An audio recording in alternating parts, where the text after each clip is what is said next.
Fire Spider Oracle channel. If this is your first time stopping by, thanks so much for checking it out. And if you are a returning listener, of course, thank you so much for coming back. I am doing something very, very different today for this reading. My spirit guides really want me to kind of throw a curveball in here, and it's just to be kind of playful and see what happens. I'm aware that I have a few cross listeners rather, and things like that, and I can't really explain like why it wants me to play with my setup a little bit. So what this reading is doing is we have both 3 piles focusing on divine feminine energies, and then we have 3 piles focusing on divine masculine energies. And the reason why I'm doing this is because it feels like both energies are really talking to me right now, trying to get me. Ooh, it is 3, 4, 5 on the clock when I just looked up. That's what I mean. It's like both energies are trying to get me to listen right now. There's a little bit of this kind of like, I don't want to say full duality, but there's definitely this like two-sided kind of conversation happening. There's a lot going on astrologically. So that being said, what we're doing, I'm switching this game up a little bit for you guys here. Getting a little crafty here. So the first row, these first 3 are for divine feminines. So this is going to be pile 1, pile 2, and pile 3. You can also choose off of these crystals. So I have this rose quartz sphere here. I have this onyx, and then I have this astrophyllite, which I really love. So if you resonate with one of those, so divine feminines, you are choosing from pile 1, pile 2, and pile 3 to see what your message is. Divine masculines, you are choosing from pile 4, 5, and 6. So 4, 5, 6, and just kind of putting it all together in this video. Please check the timestamps, of course, below so that you can see, you can jump to the pile that you want to. And again, this is blue kyanite for my divine masculines. Blue kyanite, one of my newer crystals, very lovely. Just some clear quartz, but this did have another quartz attached to it that broke off, which I actually call my goddess stone because it had an Isis face. But so this is just some clear quartz. And then this is a orange calcite that I enjoy. Looks like a little fire, right? So that's where we've got pile 4, 5, and 6. If you can't tell by the shape of the crystals, right? This is a little bit of a more feminine pile. This one's a little more masculine. So piles 1, 2, 3, 4, 5, 6. Make sure you check out those timestamps below, and let's get started and see what these readings have for us. This might be the last batch of readings I get out before New Year's, so that's why I'm kind of putting it all together for you guys. It's gonna be a really rich reading. Let's get into it and let's see what's going on. I'll see you guys for pile 1 soon. Thank you. Hello, pile 1. Hope you are doing wonderful. Right off the bat, I just want to say, so after I just kind of cleared all the other piles off of this and put pile 1 here, there is a rabbit in this crystal from where I'm sitting. It's a little head of a rabbit with long, tall ears. So that is possibly a spirit animal coming through for you guys. There's also a clear pocket where it's like I can see right through this crystal to these cards right here. So there's something here about rabbits and like almost like a portal or a keyhole, something you can like see right through everything, right? That's something that's coming in right off the bat for this pile. So let's get started. I've got some tarot cards, but more importantly, for the divine feminine piles, I have a goddess card, and your goddess card, the energy that is here for you, is Artemis. Also known as Diana under the Roman mythology, right? So Diana or Artemis. Artemis is the archaic mistress of animals, probably dates back to Paleolithic times. Her realm is the wilderness, and her concern extends to all wild, untamed things. She presides over the hunt and is the goddess of hunters. Fiercely individualistic and independent, she remains apart from the relationship to men. Despite her fierceness, she is addressed as the healing and soothing goddess, protector of births. She alleviates the suffering of women in childbirth. She is also responsible for the initiation of young girls. Ooh, I like that. I like that. Artemis is a wonderful symbol of female independence. She reminds us of the value of solitude and the importance of wild, unprotected places. She shows us those frightening places that bring healing even through fear. So the first thing it brought up to me was the initiation of young girls and how this was pile 1. It's very much implying that some divine feminine energies that have come to this pile are about to start a part of their sacred feminine awakening. Sorry, it's giving me a lot off of you guys, but it's all like being translated through my own personal experience. It wants me to kind of talk about that. It wants me to just say that there is indeed quote unquote initiation phases when you're going through this spiritual growth and spiritual practice. It's not something you can just like plan on. You will just know when you are initiated. Like it will happen divinely, and you will just know when these things have happened to you. And it's telling you this through me because I'm speaking from experience. There's quite a few experiences that I've had over the past year or two, specifically about divine feminine awakening. You can have spiritual awakenings, and then you can have something that's like very specific. So when I'm talking about that, I'm saying like specifically like waking up as a woman, divine feminine. And it's saying that too because like even though your physical body might not be a woman, right? Like you can still kind of wake up to that. So this is very specifically that divine feminine awakening, the knowledge and mysteries of being a woman on this earth, being a feminine energy, right? That's what it is. There's a lot of... Sorry, there's another shape here in your crystal, and it looks a lot like a big tower, which we love, right? It looks like a big tower, and it's just kind of giving me the whole idea of like, are you locked in the tower yourself, or are you outside of this tower looking at it that needs to come down? So there's there's a lot here.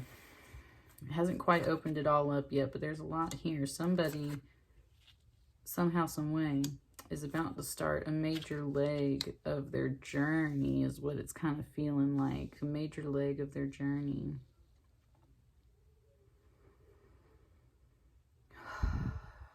We're in a major astrological period right now. Lots of shifts and changes. So only take what resonates from this reading, of course. Don't make it fit for you. What's up?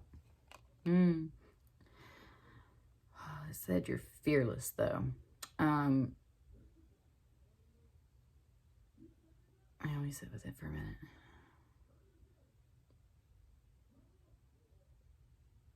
So my son's watching a movie in the background right now, and I can hear the voices. I don't know if you can pick that up on the video, but it just gave it to me as if like she's standing outside of this door, listening to these voices and this stuff going on, right?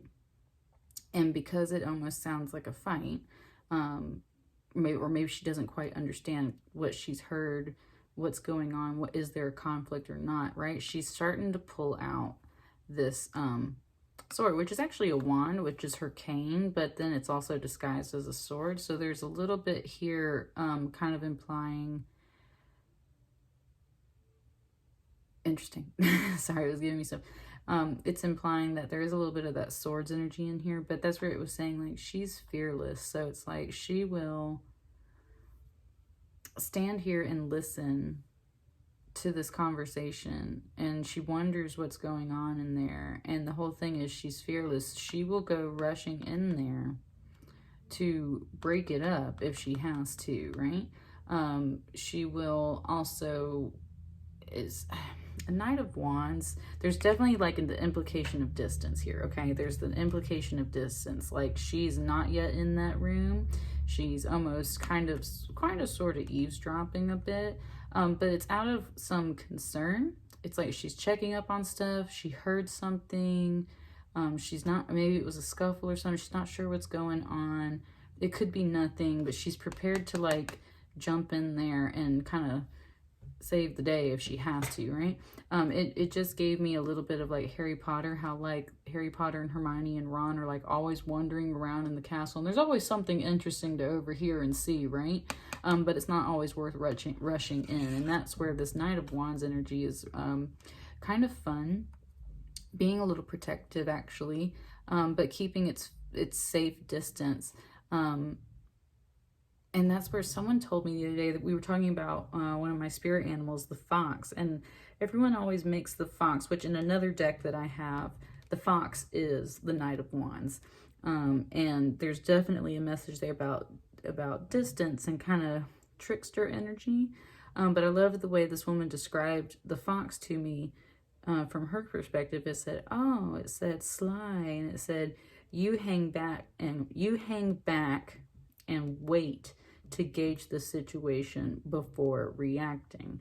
And that's exactly what this Knight of Wands card is all about right here. It's like, I'll go in there if I have to. I'm fearless. I ain't afraid of it, but maybe I shouldn't stick my nose in something, or maybe I shouldn't brandish this wand or this sword, right? That's what this energy is about.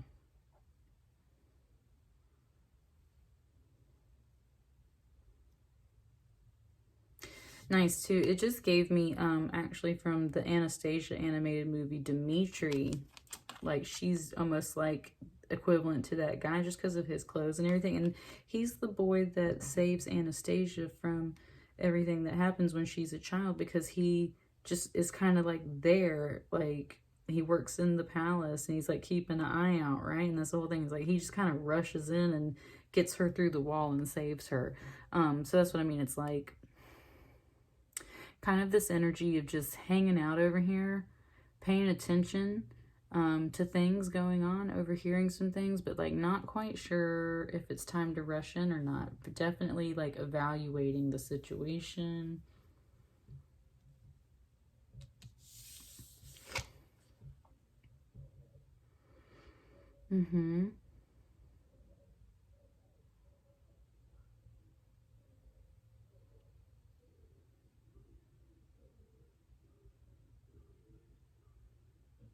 Sorry, I was sitting with this too.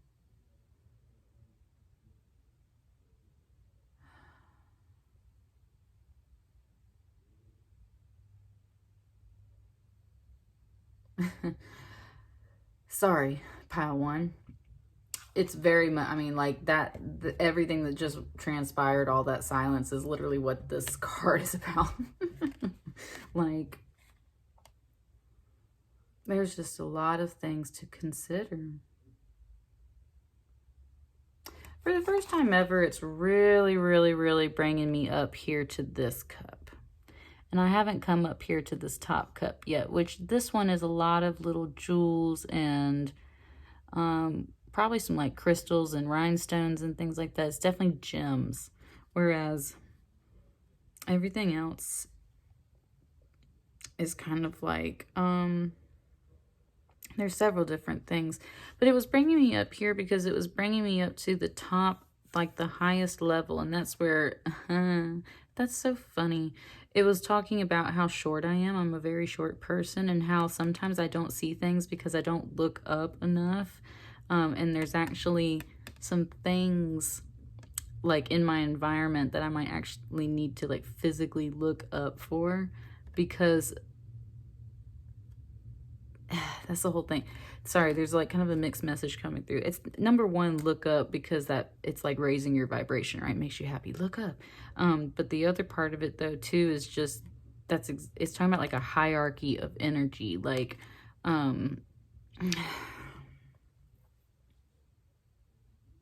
it's very much talking about spirituality, because it's not just making these out like gems, it's making them out like crystals. And that's where it was talking very much about, like, you know, a lot of people think that everyone that is into crystals with this crystal craze is just kind of like collecting rare rocks because they just look pretty and everything. And that's where I just want to say that as much as, of course, that is part of it. If you are dedicated to your spiritual practices, then you know that first and foremost, what crystals do is speak to you and guide you. Look, there is another rabbit in here. That's what I'm saying. There's a rabbit. This has got such like an Alice in Wonderland vibe right now. It's like follow the white rabbit type deal. And I've had a lot of Matrix references lately too. It's like follow the white rabbit, follow the white rabbit. Both of those movies kind of mention the white rabbit, right? This is all in here. Someone's going down the rabbit hole. Someone's being initiated into their spiritual practices. It's like you're ready to rush in. And I think this honestly feels more about like you're starting to notice and pick up some negative energies around you. And that's where part of you is like, do I rush in and handle this myself, or do I let them sort it out? And that's where Spirit is just kind of saying like, hang back and evaluate the situation. Like, you certainly don't have to rush in and rescue or save anyone. That's your call. You don't have to rush in and break up anything that's going on. That's your call. So stop and wait and evaluate the situation. And that's what it really had me doing right here with this card, was just looking at all of these cups. And that was when it brought me up here. And that's why I was like, oh, like, you know what? I probably wouldn't actually look up there in real life because my height is so short. I'd just be looking at all of these. And that's where Spirit right here is telling you, number one, look up. Look up to something higher, a higher vibration, something crystalline and clear and gives you clarity and is beautiful and helps you step up out of these lower energies. Because that's what I was saying, like earlier I saw a tower. There's a castle in here, like a tower. Everyone kind of digs castles, but this is kind of a dark castle, right? It's kind of like Dracula's castle. You don't want to get locked up in that type of castle. There is a bunch of love and hearts and flowers in this cup. There's a victory laurel wreath over here. There's a zeppelin. There's a dragon. There's a snake. There's like all kinds of things in these cups here that can be. It's kind of, it keeps giving me the word prank. Like some of them are like a gag prank. It's not like they're actually scary. It's just like they're a prank. Like you're gonna get to these cups and it's gonna be like, So there's some of that. Some trickster energy there. Ooh, and this is a 7, and 7s come out a lot with that kind of energy, and that's what I mean. It's like there's definitely some like gag energy here, but that's where it's saying like look up, aim higher, go higher. And it's not about the freaking crystals, right, or the money that they cost or how beautiful they are and everything like that. It's about the energies that they help you channel. It's about actually applying and putting spiritual practices into play in your life, because you can collect all the crystals in the world, but if you're not using them or doing anything with them, then yeah, it's just a collection of pretty rocks. So that's where it's just like you have to understand the value of things, and it's not necessarily about them being shiny gold pretty rocks or anything like that. It's like their hierarchical value, spiritual value is worth a lot more than some of this other stuff in these cups, right?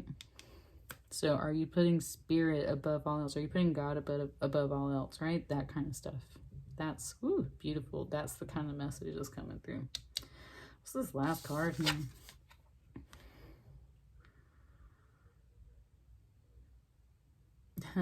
For some reason, it just said, made you look.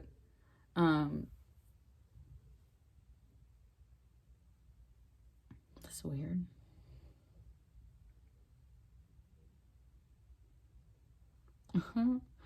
That's so funny. There's definitely like a fatherly energy actually kind of stepping in right here for pile 1. It was bringing up, instead, my dad never told me made you look. He would always say, look, there's Elvis. And like that every single time. I will always turn my head to go.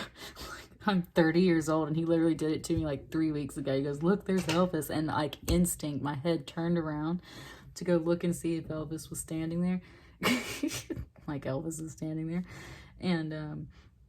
And what he used to do is he'd always like steal my bacon off my plate when my head was turned around or something like that, right? So that was like always the fatherly joke. And like that's kind of the energy that just came in here. It was like, made you look, like, Almost like it was like, look, there's Elvis, and the person went, where? And like looked over here, and it's like they're about to take something away. But that was the thing, is like if someone takes a piece of bacon off your plate while you're not looking, they're either going to give it back, or if it's like your dad or someone like that, then you're probably not going to be too terribly upset, right? Like, you just be like, hey, and like that kind of stuff. There's, again, some of that prankster energy, and it's like, it just gave me some Santa Claus stuff. It just said he knows if you're sleeping, he knows if you're awake, he knows if you've been bad or good. So be good for goodness sake. And that's where it's just kind of like, there's definitely this kind of playful fatherly grandfather energy here that's just around. That's like made you look, made you think, made you do, played a little prank on you, but it's harmless fun is what it's saying. It's harmless fun.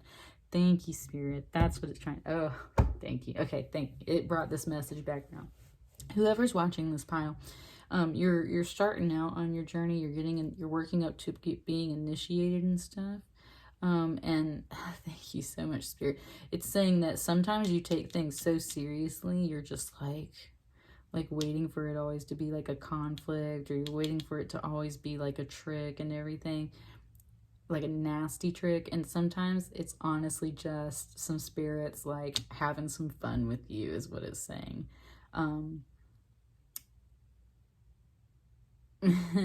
It just gave me like some of the ghosts from Harry Potter and the books and the movies and everything, and it's like most of them are chill, right? Most of them are very chill.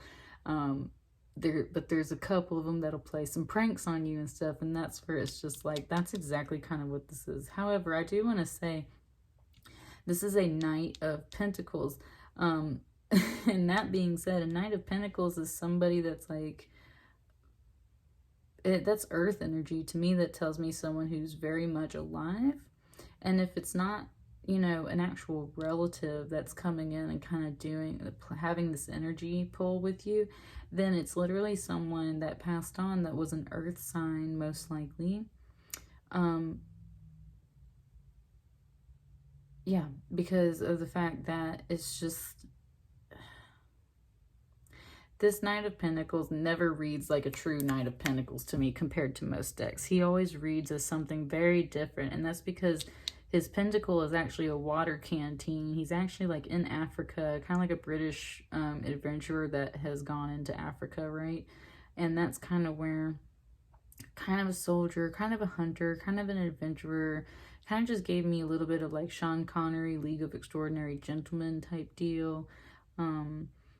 That's what I mean. There's that kind of energy around, and it can be a little playful, and it can prank you sometimes, but it's like all in good fun because it's still teaching you lessons and you're still learning along the way. And there's, wow, Spirit just brought it back around one more time. And that's what you need to understand as you start this journey, because the more you get focused on like fear and things like that, then you start to build and manifest those things, and that's not what you want. This is meant to be spiritually enlightening, awakening, enjoyable. It's supposed to help you get connected to your roots. Definitely a Knight of Pentacle energy, right? And Divine Feminine doesn't mean that you're only connecting with feminine energy. You have masculine energy in you, right? And so it's just saying that connecting with your ancestors, both through living ancestors and deceased ancestors. And remember that spirits of your ancestors work through your living relatives too, and other people. That's how all spirits work. So it can work through people that are alive right now, but it's actually kind of a message from your ancestors that have passed on. Very much a fatherly grandfather energy. So you might be connecting with that over the holiday season, through this 12/21 conjunction portal and everything like that. Like, there's a lot in this pile right here, and that's where it's just saying follow the white rabbit. Follow the white rabbit. It wants you to follow down that tunnel. There's some major energy coming in to be connected, And it's cool to hang back and evaluate the situation first. That's smart. Like, don't just go buying into anything that kind of pops up and being like, ooh, oh, like, aim higher, focus on positive things, and just know that, yes, sometimes spirits like to, they like to pull pranks on you a little bit and just kind of like, they like to tease you, is kind of what it's saying. Like, they like to tease you. Thank you, Spirit. It's talking about how, in Alice in Wonderland, it's kind of like that, right? Like, she's always trying to ask everybody all these serious questions when she's in Wonderland, and Wonderland's like, we're all mad here, right? And they just, like, they're totally messing with her half the time. So it's kind of like that. It just said, welcome to Wonderland. So, like, whoever's listening to this pile, you might be kind of new. And that's what it wants to say. It's just kind of like, welcome to Wonderland. Like, don't take it so seriously. I was going to see if there's any clarifiers. It's not that I didn't have cards. It's just, it's kind of telling me, like, this pile's done. This pile's done. That's what it wants to say for you guys. So, Divine Feminines, you're working on this journey. You're getting started. Be wise. Hang back. Aim higher. Don't forget to have some fun and connect with your ancestors in the meantime. Artemis, Diana is here to lead the way for you. So that's what I got for you, pile 1. I'm going to let you guys go. And I'm moving on to pile 2. See some of you guys later. Thanks. Hello, pile 2. How are you guys doing? Hope you're doing wonderful. Pile 2, this is one of my newer favorite crystals. This is onyx, green onyx. Very direct, really helps you get to the heart of things. I really enjoyed this stone so far. I can get very wrapped up in emotions and everything, and I feel like this really, really helps me just like get to the core of things, right? So that might be kind of the vibe you're feeling if you chose this pile, chose this crystal. Let's get started with some things. So the first thing we have is a goddess card for you, and this is Hell. Hell is the Norse queen of the underworld, a mother goddess in her underworld guise. She rules over a fiery womb of regeneration and is especially responsible for those who die of disease or old age. Ooh. Sorry, I just had something come through for me. Her underworld, unlike the Christian hell, which received its name from her, is simply an other world, a place of renewal rather than a place of punishment and misery. When northern shamans visit her realm, they put on a hellcape, or hellcap, a magic mask, sometimes a helmet, that renders them invisible. Ho, ho, ho, whoa, Spirit just spoke to me in that one. It is possible that the masked harlequin, a standard character in Commedia dell'arte, sorry, I'm like not reading this card right, was originally one of the kindred of the goddess Hel. Hel is an embodiment of the divine mystery, a challenge to look behind the mask of appearances, to see things as they really are. This was so funny for me to pull, because when I was getting cards for this deck, I haven't seen what these cards are, I just kind of saw what this one was in the pile, and I was sitting there thinking about that today, about how more and more as I get older, I believe more in the theories of reincarnation. And it's not that I don't believe that there's some kind of underworld place where people who are extremely terrible get their just rewards and everything, that's like a hell, but I honestly believe that part of the concept of hell is kind of like being here on earth and having to go through all the steps again and everything like that. And so that's why I really enjoy receiving this card today, because it's very much just about how it's not about punishment when you die, or it's not about punishment and things. It's just about like lessons and understanding and the cycles of life and death and rebirth, right? Much more forgiving, much more understanding. Now, where I got something was just saying how a magic mask, or it said sometimes a helmet. I was doing a tea leaf reading this past week, and I got the image of a man in profile with like a Trojan helmet on. The next day, I was presented a a box of jewelry, and it was actually from a man. It had a bunch of cufflinks and stuff in it, and on the box was a helmet with kind of that Trojan plume on it, right? And that's where it's just like, I can't make this stuff up, y'all. What it feels like straight up for this pile is that there is a masculine energy that is invisibly visiting you. Invisibly visiting you. And to some of you guys, that might not feel so positive. And to some people, that can be exciting news. I don't know, Divine Feminines, you guys tell me. but it's just in general saying that there is a masculine energy watching over you, visits you, kind of checking up on you type deal. And a shaman would visit the goddess to either gain wisdom from her, or to learn about her, or receive messages, wisdom, give her offerings. Like, that's the whole thing. Like, what would you visit a goddess for, right? And like, that's what this energy is there for. It's saying that this energy is coming to you often because it's trying to observe and learn from you one way or another. Some voice just said, come on in.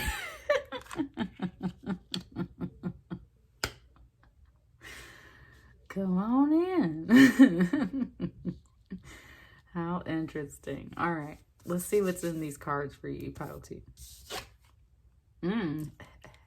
Oh, hi.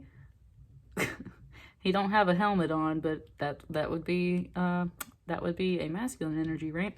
Divine Feminines, it wants me to say that you carry your own divine masculine energy within you, right? So let's be real about that. Okay.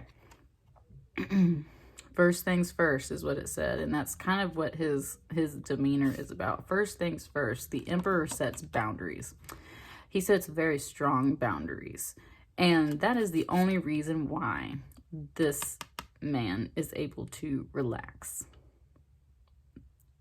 And it wants to really bring up that point, that the only reason why this person is able to relax is because they have set up very firm boundaries. There is a whole curtain back here, right? You do not get to see into much of his world, and you do not get to, he could be inside of it and you're inside of it too. It's like, that's the thing. It's like, you don't know what's behind here. Maybe you can't approach any closer than this. Like, there are very firm boundaries, and that's why this energy is able to relax so much. So it's number one, saying that, and it keeps showing me these keys. It keeps just saying, like, that's the key. That's the key. This is also air energy and earth energy, fire energy, water energy. So mastering those elements, but very specifically that earth and air is coming through, which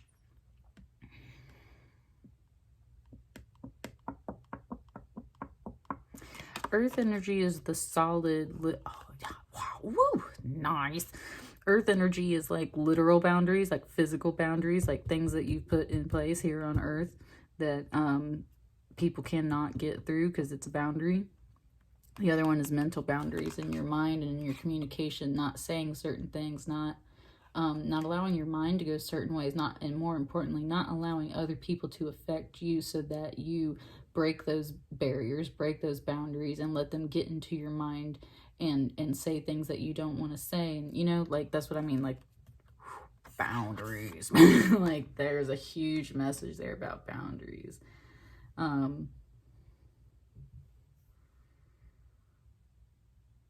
And it's telling you, Divine Feminine, that you need to set boundaries because that is the only way you're going to get to this point where you get to relax.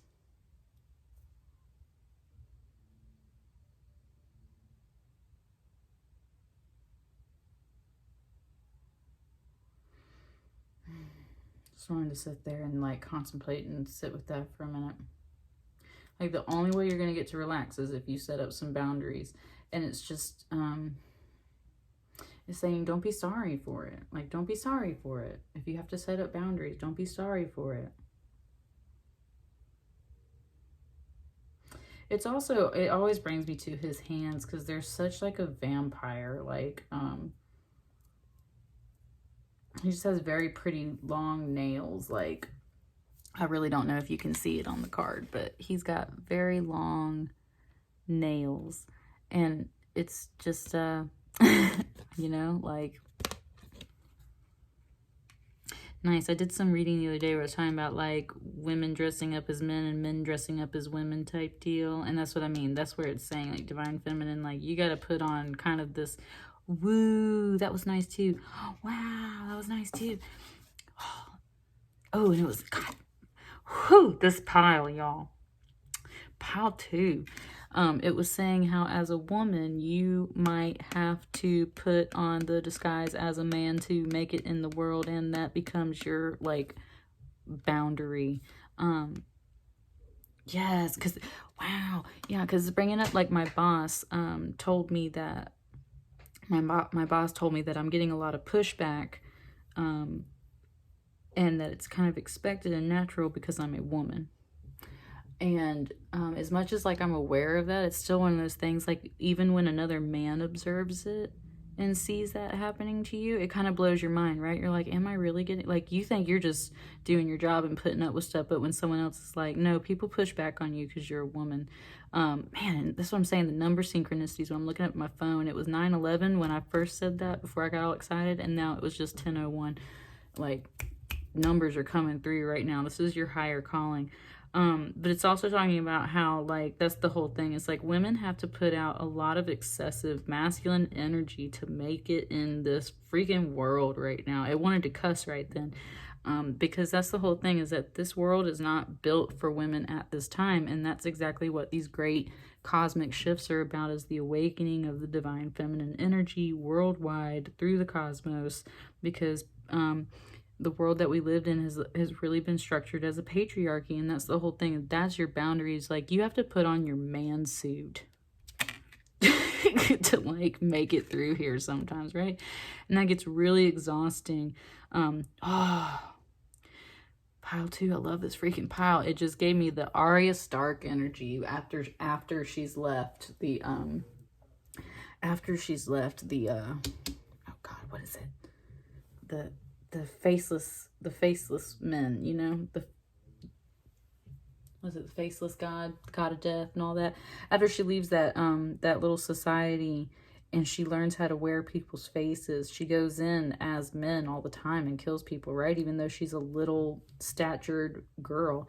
And that's exactly what it's saying, is like, that's your boundary, is like, your disguise, your mask is, your mask. You're wearing a masculine mask, but it's, you know, it's a mask, and this is part of you, and you accept that, because that's the only way you can get your wishes fulfilled and your things done in life, is you gotta be a freaking man.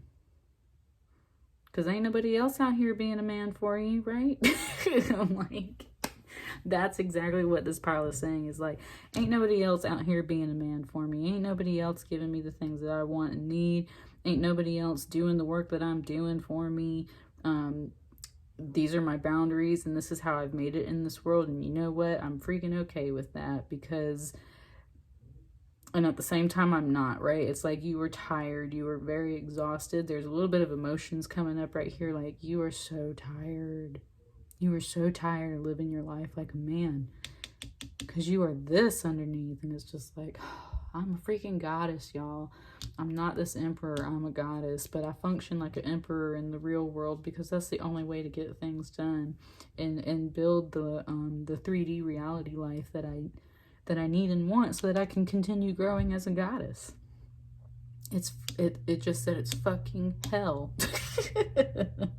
And that's what I mean. It's like, being on earth and having to do this work sometimes is like hell for some spirits, some energies, light workers. And especially after you've awakened past a certain point, you just like, it's almost like you would just so rather be in touch with all of your spiritual work and live in that realm and do all that. But that's not part of the mission. Part of the mission was to be here on earth and to do things. And unfortunately, that means working and converting and helping to evolve and transform the world. And for women in this day and age, and ever since like from eons ago, if you really want to get shit done on this earth plane, you have to function like a man. I said you have to have balls like a man. You've got to like put on the whole suit and everything. Like, people do not let women express themselves in the ways, and they don't support them in the ways and things like that. He was talking about how my spirit, it was just talking about how they want to make Dr. Jill Biden drop the doctor off the beginning of her name, and how it's like discredit, you know, that's what I mean. It's like, you can't even work your ass off as a woman and get respect, right? Like, there's always going to be something that somebody's going to say, and that goes for everybody. But like this pile is like going in. It's like, I'm so fucking tired of being a man. And at the same time, put some respect on my name. And that's where the masculine energy is here for you, divine feminine, in this pile. And it's just saying, like, it said, baby girl, what you need is some boundaries. Boundaries. Put on that suit. Put on that man suit. Put on that armor suit. You know, like, that's your boundaries. That's your safety. If, whoa, just gave me an old country song. Guys do it all the time. And you expect us to understand when the shoe's on the other foot. Notice when it hits the fan. Yep, get over it, honey. Life's a two-way street, or you won't be a man of mine. So I had some beers with the girls last night. Guys do it all the time. And that's what I'm saying. It's like, there's so much of this, like, it's not full-on feminist energy. There's masculine energy here to support you. And that's what it's just saying. Is like, if a man can do it, so can a woman. So sometimes if you have to come off or act like a man, meaning you have just more boundaries up so you don't get so emotionally triggered all the time. There ain't nothing wrong with that, but you just need to recognize that you're not operating in your full feminine energy. Ooh, sorry, there's a lot of masculine energy in here right now. Go back to your piles, masculine energy. What's the second card? Oh, honey. Look at that.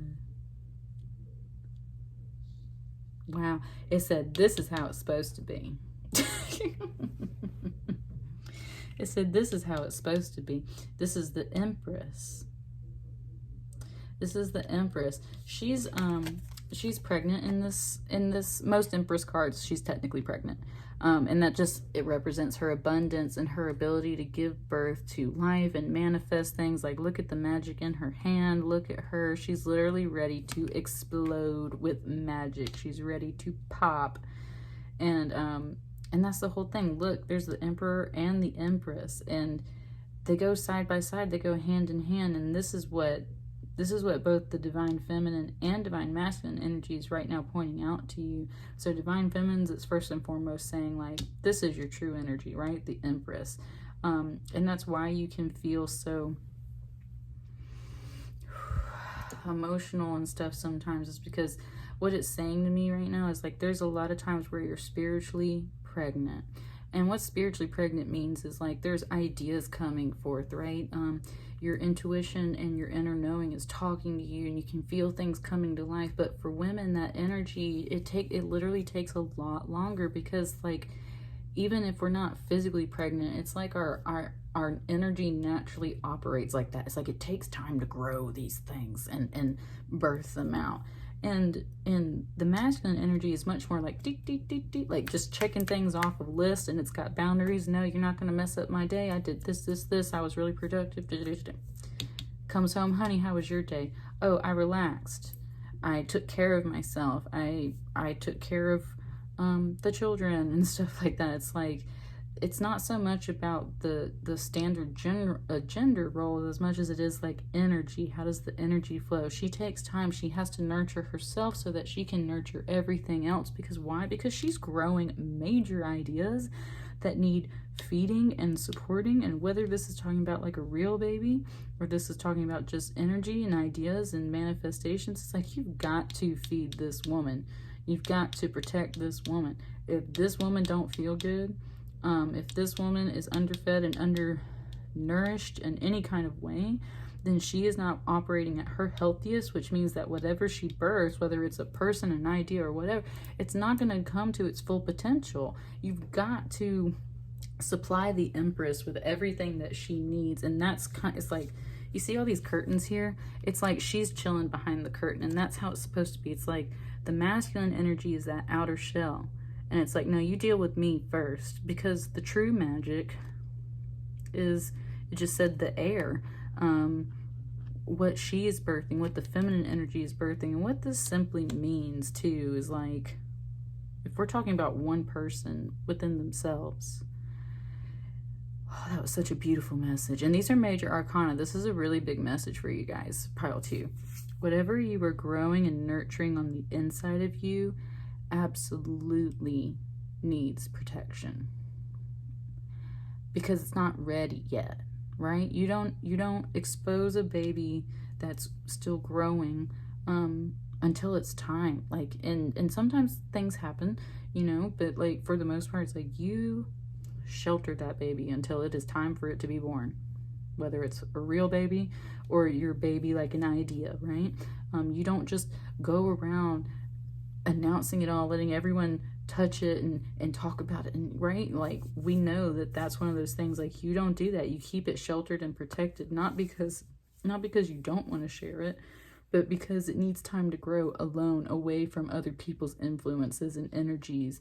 And it's very sensitive and fragile in that way, and that's where the masculine energy is supposed to protect that. And so then this is that masculine outer shell that's there to protect it and back it up. It's like, no, if you want to know about this, you got to go through me first. And he like vets everybody too. He like asks the questions. That's the whole thing. Like, the emperor has the boundaries. You're not getting past the outer shell. You're not getting past the emperor. You're not getting in to see the Empress until you get past the emperor. And if the emperor don't let you through, if that outer shell don't let you through, then there's no getting in there. And so there's very much this conversation right here about the masculine energy stepping up to shelter and protect this so that she can nurture and grow this idea to fruition. Because if she's constantly,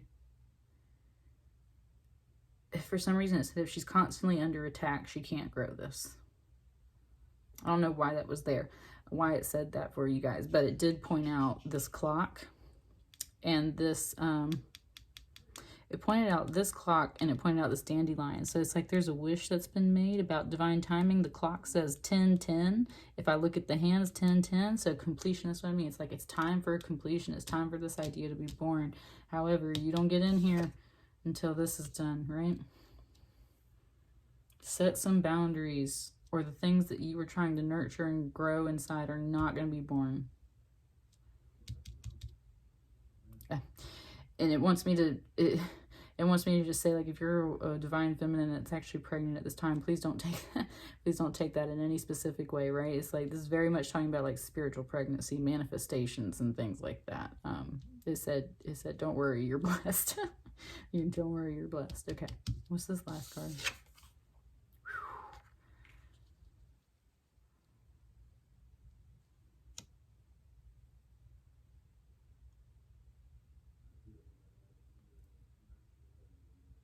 Sorry, there was a couple of things. It was toasting. I mean, she's definitely toasting, and that's where it was saying it was like a toast.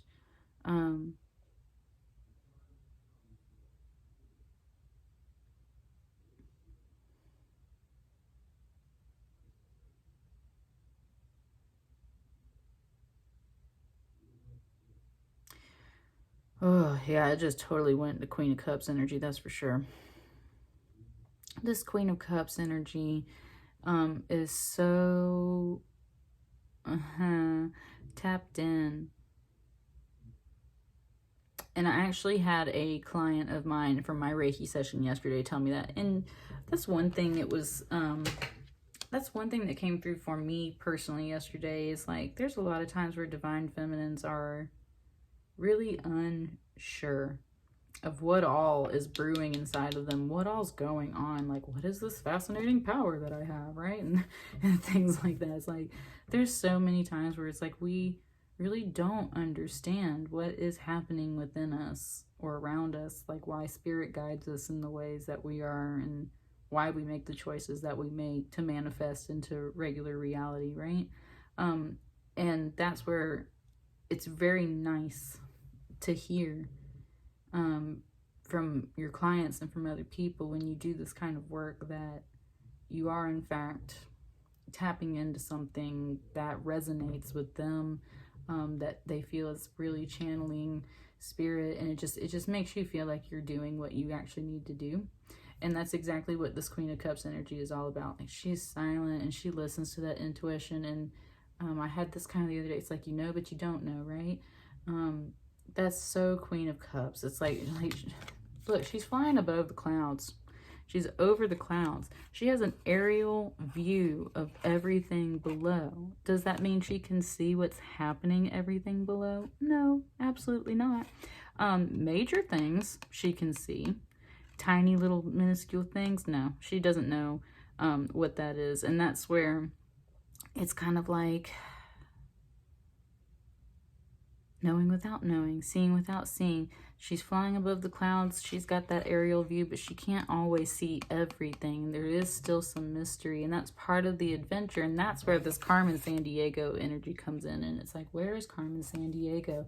This Queen of Cups energy is willing to, I said, take a dive. Like she's got that jetpack on, like she's about to go jump out the window, kind of skydiving. Even though it's this Cups energy, it's like she's like giving a toast right before she like jumps out the window. It's like, ooh, nice. Kind of very much, it just kind of gave me like some Han Solo energy, and then in that case, kind of like Princess Leia energy, like when she's actually having to be like in battle and stuff. But very much more that Han Solo, Carmen Sandiego type vibe, where it's like, yeah, you almost caught me. Let me toast you for that, and then I'm going to like just get out the door, right? And so that's very much what this energy is here.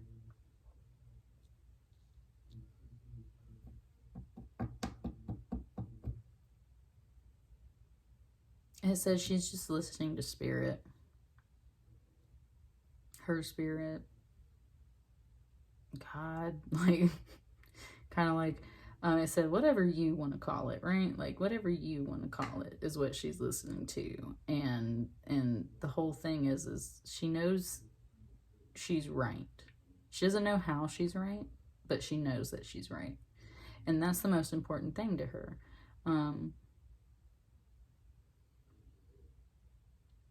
Right is only what's right in that moment, and then, you know, it changes from moment to moment. And so she's just doing what she thinks is right, doing what she feels is right, doing what she knows but doesn't know is right. Leaves a lot of room for mystery there. And that's where it just one more time wants to come back and just say that, like, that's why you need this masculine energy here.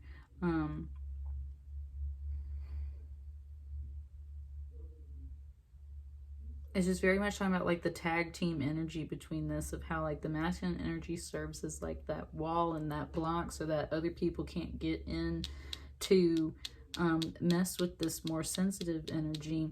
This is the one that's like really being protected because she gives birth to everything. She's the Empress energy. She's magnificent, manifesting, abundant, like she'll rock your world type deal. Like she's got it going on, and yet at the same time she needs protection.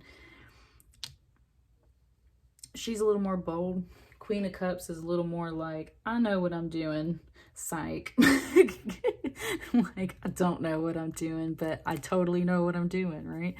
And that's what I mean. It's like, that's totally what this energy is. But even that needs some strength and some backup and moral support, because when she gets down in the dumps too on herself, she's very emotional. Like when this card goes in reverse, she's very emotional, feels lost, kind of going into divine madness because of the fact that spirit's talking to her so much internally, kind of in that realm. It's like she's either losing her mind because she's getting so much internal information at one time, or she can just be very, very emotional, and that's why it needs that protection. Is there anything that wants to come out of this rider-waite deck for you guys? I feel like there is. Is there a final message for that? Definitely need that masculine energy. Like, this pile for sure is, like, not playing around. It's all a message for divine feminines, but it's just saying how you've got to break out your own masculine energy so that you can respect yourself and respect your boundaries. I'm kind of calling these like our angel messages just because it's a more traditional deck. Just that Knight of Swords energy. There's that Chariot energy. This pile's got a lot of major arcana with this Chariot here. Okay, both of these cards can definitely bring a war energy with them. It can definitely bring a war energy with them, but that is not how they have to be taken. To see them both together can really imply that that is an energy coming through. Nice. Sorry, it took me a little minute. It was pointing out, like, here's that Emperor outside. Like, this is such a strange little pile. It's just saying, definitely, like, well, this was your angel messages, and it's just saying, like truth will prevail, because Knight of Swords is always about rushing in with that truth. Can be that, like, some of the swiftest energy ever runs in with the truth, like, is not waiting around anymore. Runs in with the truth, cuts out the bullshit, cuts things down, sets up the boundaries, pushes through with the war.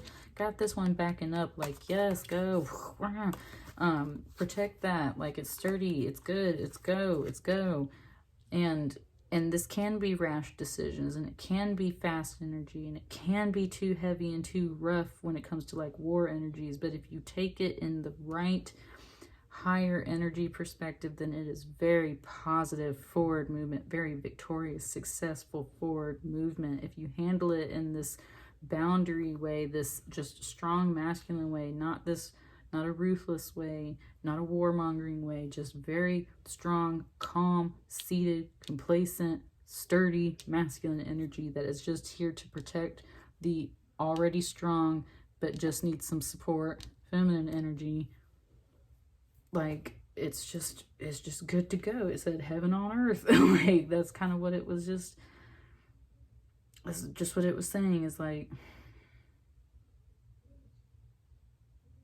divine feminines, it wants to let you know that you're equally as strong as this masculine energy. It's just that feminine energy requires different things than masculine energy, and the masculine energy is here to back you up whether you see it or not. And it is here to protect you, and it is here to educate you. And that is why it is so present in your pile right here, because it is here to educate you. And that being said, I think it's pretty much done now. It's just letting you know, like, you've got to set these boundaries up, and you've got to push forward to outwardly. You've got to move and do this stuff outwardly, because if you keep letting things in to these ideas and the senses and everything that's going on with your feminine energy, you're not protecting it. You're not protecting it, and then things don't get to happen that you've nurtured for a long time. You can't bring them to fruition because somebody's already broken the walls of the city and kind of, like, you know, robbed the place type deal. It said, so let me handle it. Like, that was the thing, like the Emperor, it's like, let me handle it type deal. Let me handle it. And that's what it wants to say for you. That's what I got for you, pile 2. That was a long reading for you guys, but divine feminines, take that as you need. I will catch you guys later, and I'm moving on to pile 3. Thank you. Hello, pile 3. If you chose this pile, I hope you chose it for this wonderful, amazing crystal that I love so much now.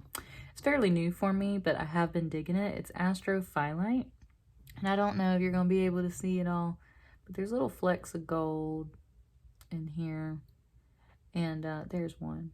And they kind of form in little starbursts, But because this is a tumbled stone, you can't see it as well. There's not really like a full starburst in here. But anyway, this crystal is about bringing your multiple dimensions of yourselves together, like into one place, one time, right?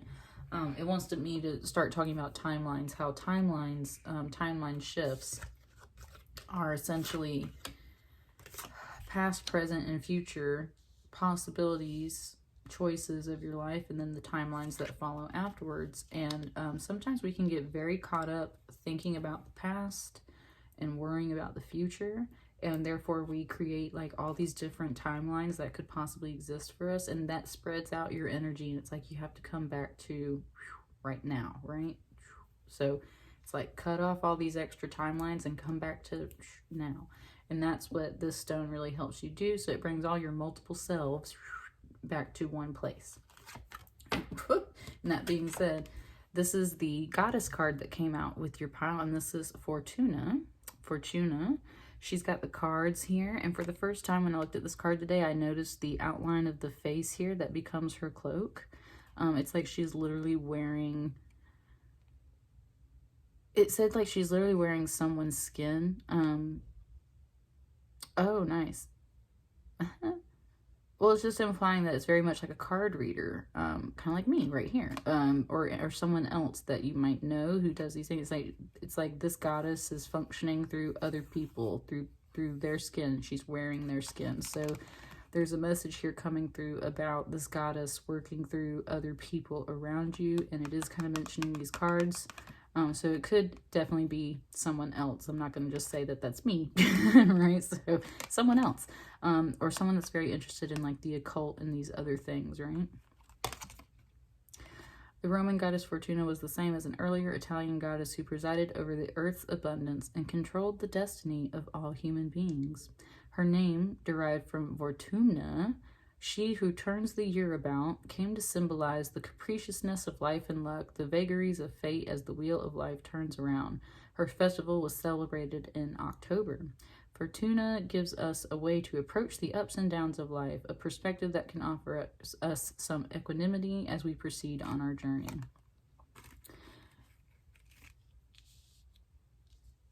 Oh wow, it just gave me some.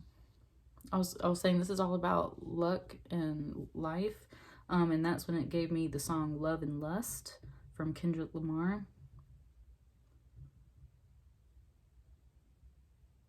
Give me a run for my money. Sorry, I was just like, I was going through the lyrics. Baby, love me. I love the bass line of that song, like the wah, and just like it's such a beautiful sound when it comes to the actual music, and then like the lyrics itself, like that's actually a really beautiful song. I love that song. So Kendrick Lamar, Love and Lust.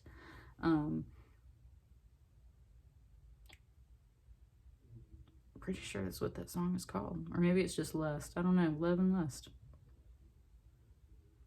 Anyway, beautiful song. Okay. So that's what's coming through for you guys. And that song coming through kind of gives me the vibe of what's going on. So this Three of Cups been popping up a lot lately. This is all about like minds coming together. It can definitely be about little get-togethers and celebrations. This is three feminines for sure. So there's definitely some divine feminine energy in the house, which usually comes out in the Three of Cups. Usually the Three of Cups is three women together. So there's very much about this, it just said powering up a feminine energy, teaming up a feminine energy. And it definitely just showed me this crystal ball.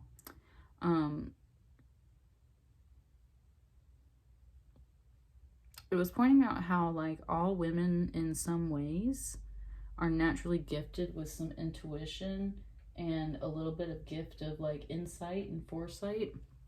And that's the thing, is like if you can start to learn the ways to read into the signs, it's like any one of them could look in this crystal ball and see something.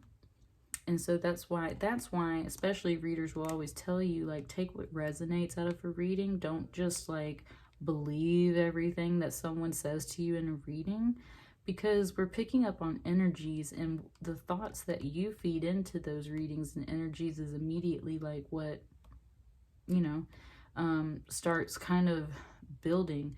And so it's just saying like everyone can take anything from a reading. It doesn't all have to be about the same thing. It can mean very different things to very different people.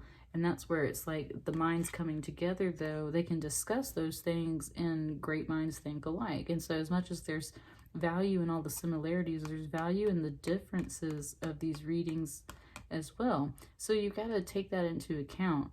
Don't dismiss something simply because it doesn't exactly resonate with you. You know, life works in mysterious ways, right? Like some things can later be revealed to you, but for the most part, also just take into account that not everything is always only correct in your perspective, that there are other people's perspectives that are equally valid and important, and just as insightful is kind of what it's bringing up. And like to find joy in that, right? To find joy in the differences of how people view and operate things and whatnot. I got a little wave of lightheadedness off of this group, I will say that. There's definitely some like higher stuff going on. Ooh, also though, I was talking about our multiple selves, like the 3 versions of yourself coming together. Multiple timelines coming together and discussing things, talking things over. Yeah. What's up with this? That Tower.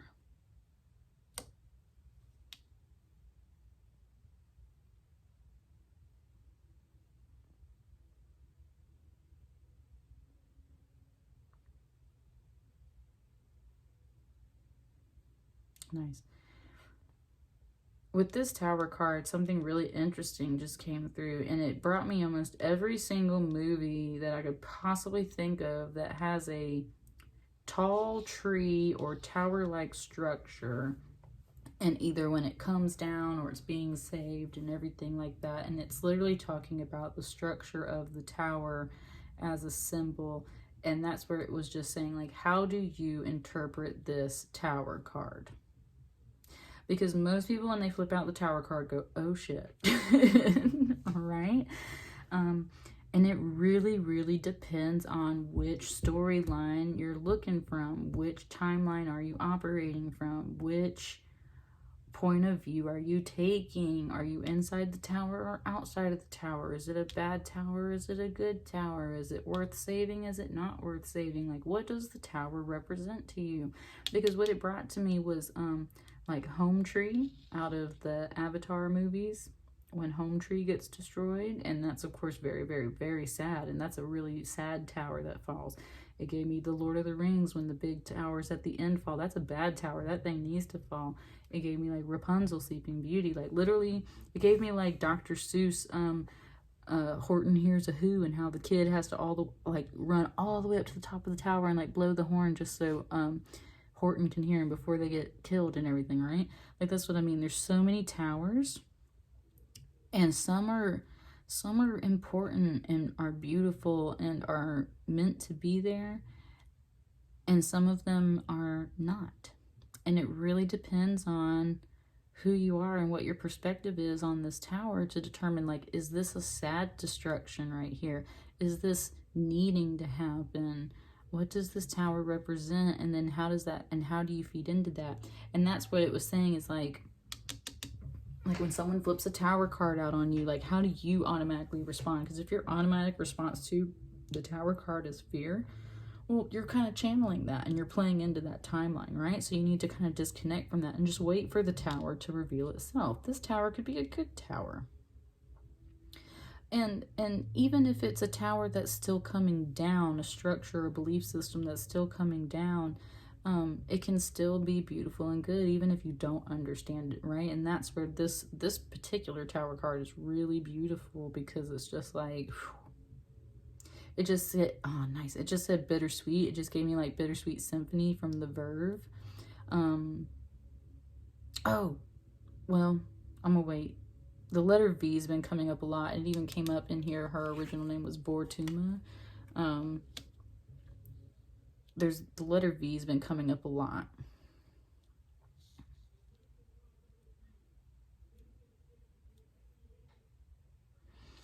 What's this last one?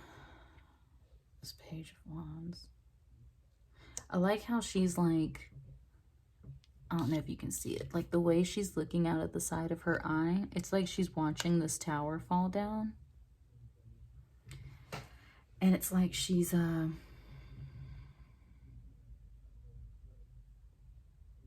of excited about it. It's like she's literally watching out of the corner of her eye to watch it go down. And it's like she knew it was happening. She thinks it's a good idea for it to come down. And yet she doesn't feel like she's necessarily responsible for it. It's like she's totally standing out of the way of it, right? It's like, it's almost like she had nothing to do with it. This Page of Wands in the book is very interesting and special because it talks about how she is the page out of all 4 pages that are in the deck. She is the page that doubts herself the most, and therefore it can actually be very sad to have the Page of Wands come out, because it's like she is it's saying how strong and powerful she is. I mean, like, look at her arm over here. It's literally a gun. It's a freaking gun. And she can fire off with that. And then in the other hand, she's got her wand, which is it was 12/12, and I just looked up at my timer right there. This is her wand, which it's like she will beat the stuffings out of you with it, and then she'll blow you away with that left arm, right, with that gun. And but it's like she's so afraid to use the weapons that she already has. It's like she's very coy. It's like she's very shy. And the reason why she's coy and shy is because she is kind of unsure of herself. Ooh, nice. Wow, what a weird message. It was just saying, like, I was made this way. I was made this way. And I don't really know what to do about it. And I know that I'm powerful, but I'm scared to use it sometimes because people kind of like point it out. Almost like you're a freak and stuff like that. Like, it's just like, she's so, it's not that she's completely unconfident in her skills. It's just that there's not a lot of people that really back her up and support her on that, right? So she often stands alone. And that got a little emotional there too. It's like she often stands alone because people just don't understand how she's made and what she's capable of. And sometimes she doesn't understand that either. She doesn't understand herself that much either. But it's saying that she's one of the most powerful pages in the deck. And she is. A Page of Wands. Every time I pull a Page of Wands, it's very much nice. It just said prophecy. That's what I mean. A Page of Wands. When I pull a Page of Wands out of a deck, I usually am either about to get a dream, or I'm about to have some other kind of spiritual something, like, kind of come through and show me the way or deliver a message. Pages are always messengers. And that's where, when it said prophecy, that's what I mean. The way she's looking at this tower, it's like she's looking out of the corner of her eye. It's like because she knew the tower was coming down. It's like she knew it was going to happen. And at the same time, it's like she doesn't have anything to do with it, because kind of like how she's over here and like these three, that's what I mean. It's like, where are you at? Are these people feel like they're inside the tower? And it's almost like they've excluded her, you know? And that's the whole thing, is like she often stands alone because she's often not fully understood. She's not a part of this group over here. She's separate. However, it is showing me her, and then it's showing this middle figure, and it's saying also, though, that for some people, it's like, are you playing this double game? Are you both inside the tower and kind of working as a spy outside the tower? And that's where that's where some of that like unconfidence comes in too. It's like playing both sides of the game. And that's why maybe this tower is both happy and sad in its destruction. And maybe you haven't quite figured out which side of the tower you're on yet, because that's the whole thing. It's like the structure is so bittersweetly beautiful. It's like you don't want it to come down, but you do want it to come down. And yet at the same time, there's definitely a major message about prophecy. Stepping away from something because you know it's going to happen, so you're like, I'm not having a part of this type deal, and yet it feels still like this is very much a key player, because that's the thing, she's like the most powerful page in the deck. She's a key player, but the way that she's a key player is a lot different than how people anticipate her to be or expect her to be. It said playing this game. And the reason why is because at the core of this page, she is unsure of herself. And therefore, she is too shy to... It just gave me some Sin City of Bruce Willis's character. And the guy's like, you can't even lift that cannon. And that's the whole thing. That's what I'm saying. Like, that's the energy that this page deals with all the time. It's like she was made this way. She was built like this. She's very strong, very powerful. And it's like, at the same time, people just underestimate her all the time. And they're like, you can't even lift that cannon. And that cannon is a spirit cannon. That's her left arm. That is her, that's that feminine energy. That is that intuition and just knowing. And that's what I mean. She's got the power of just knowing prophecy. And so when someone's like, you can't even lift that cannon, it's like, baby, you don't want her to lift that cannon, because the day she lifts that cannon and fires off at you, it's done for. It's done for. Because she, trust me, this thing, she hides it very well, what her capabilities are, and that's because she's afraid to use them. She's been trying to blend in. She's been trying to be like everyone else. It works for a little while, but at the end of the day, people do not understand the energy of this page. And it's like she's a time bomb waiting to happen and it's supposed to be a positive way. And it's like, maybe she is the thing that sets this off. Sorry there, I had a phone call, and that's what I mean.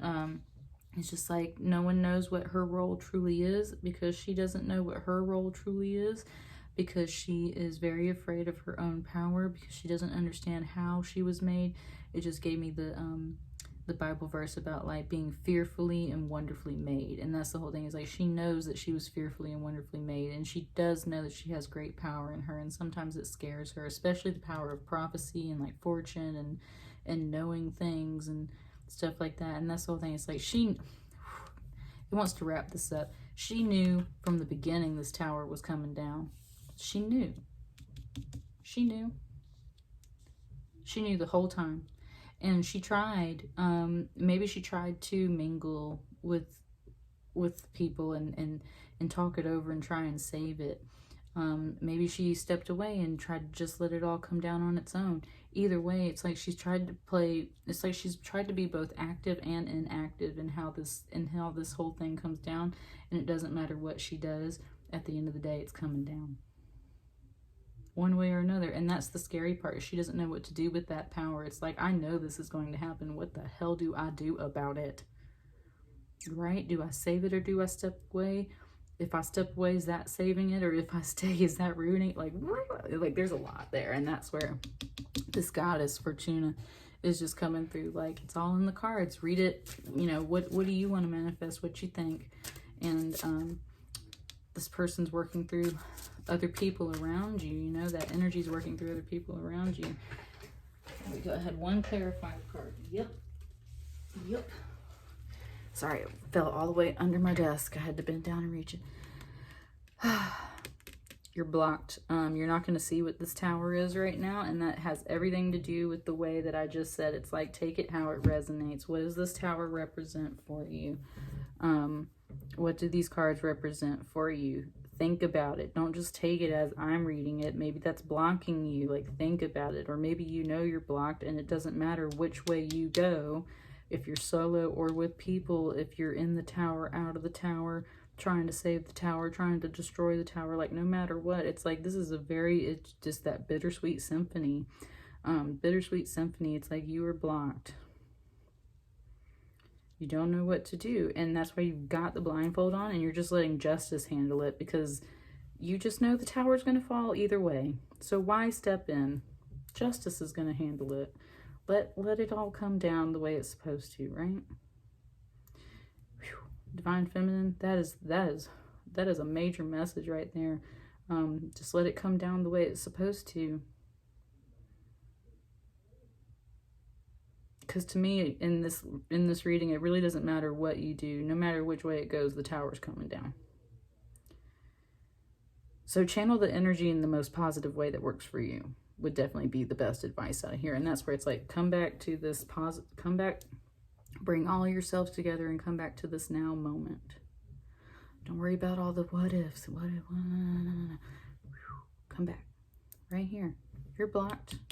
Either way, this tower's coming down.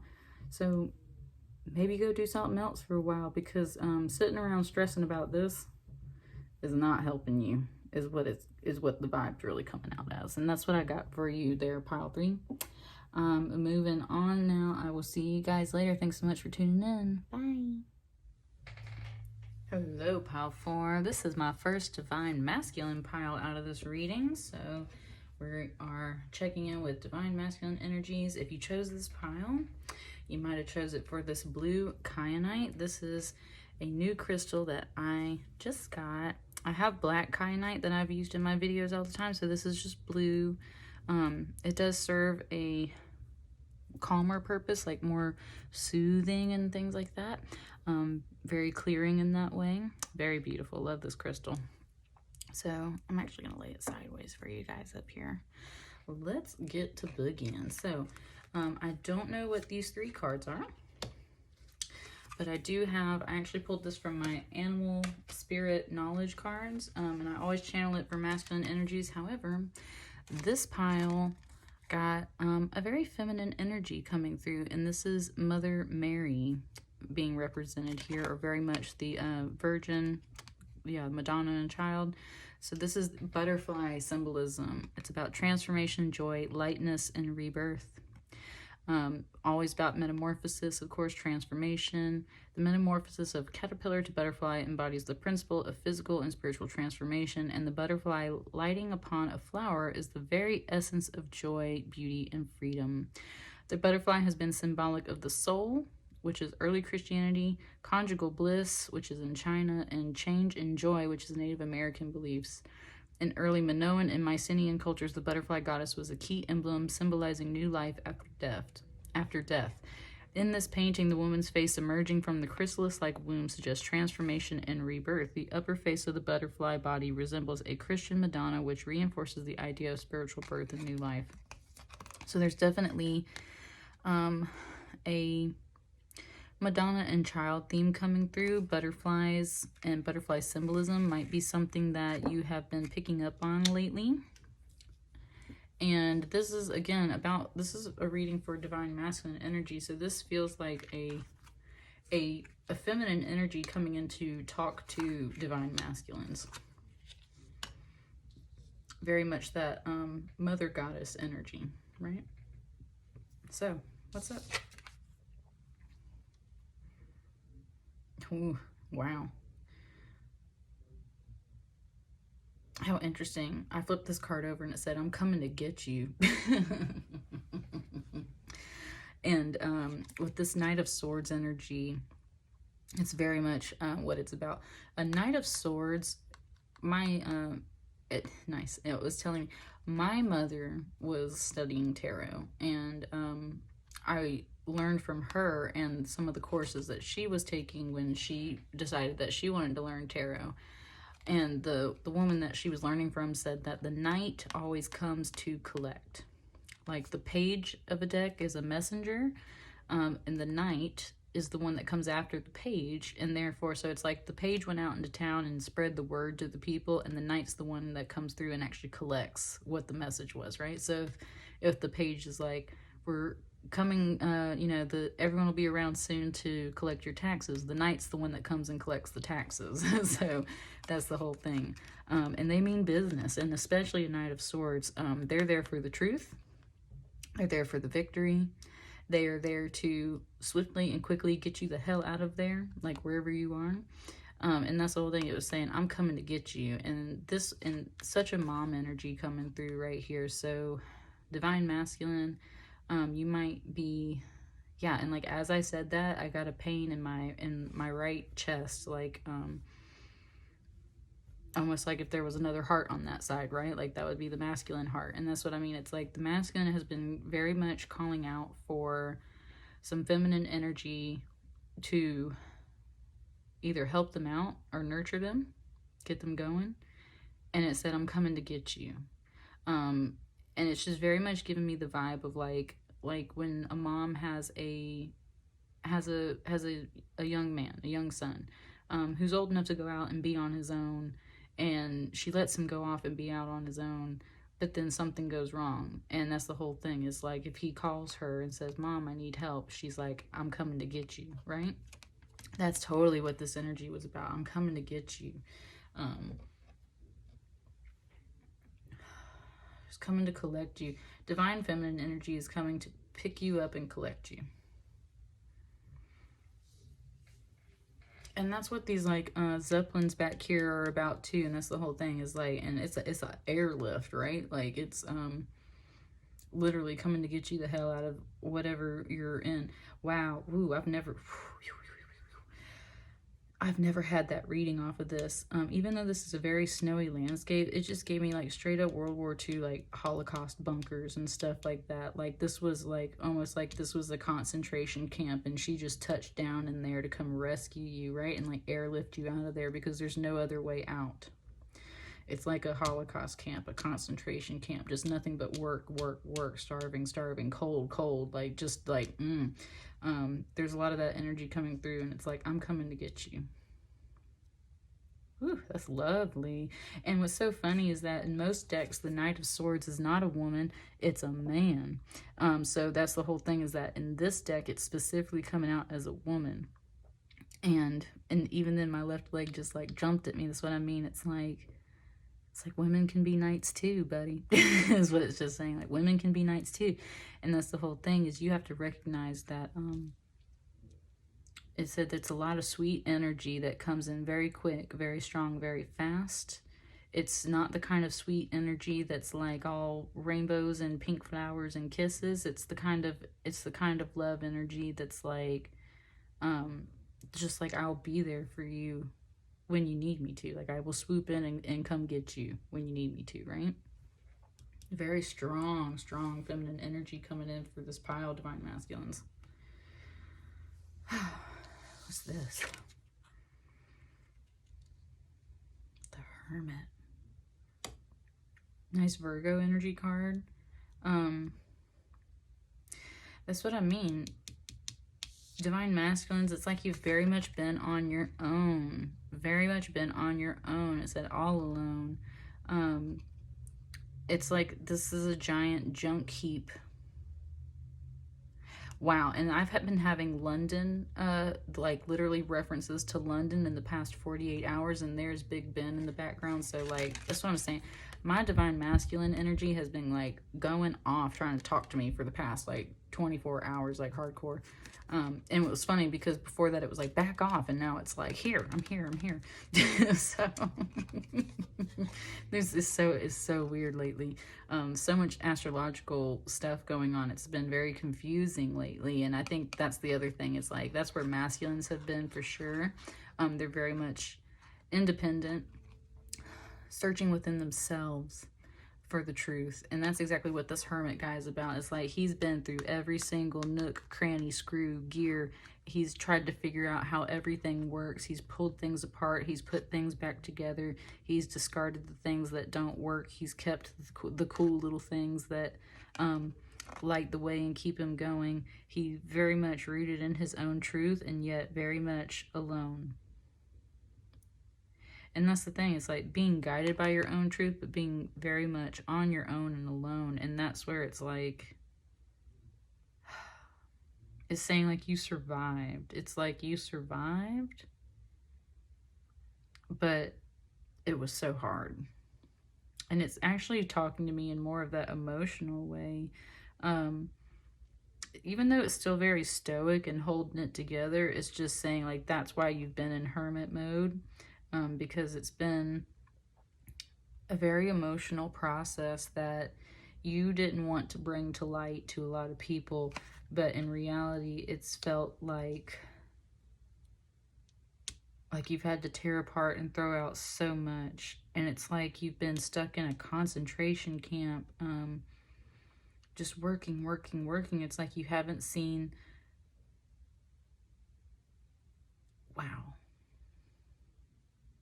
it just gave me that Kid Rock song, the duet that he does with Sheryl Crow, and the line says, I ain't seen the sunlight in 3 damn days, or something like that.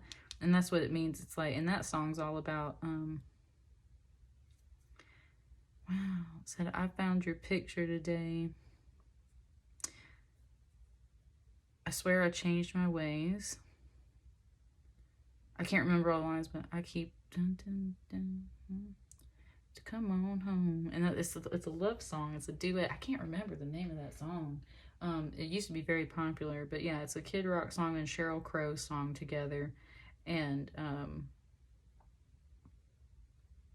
very much about being alone, sorting things out.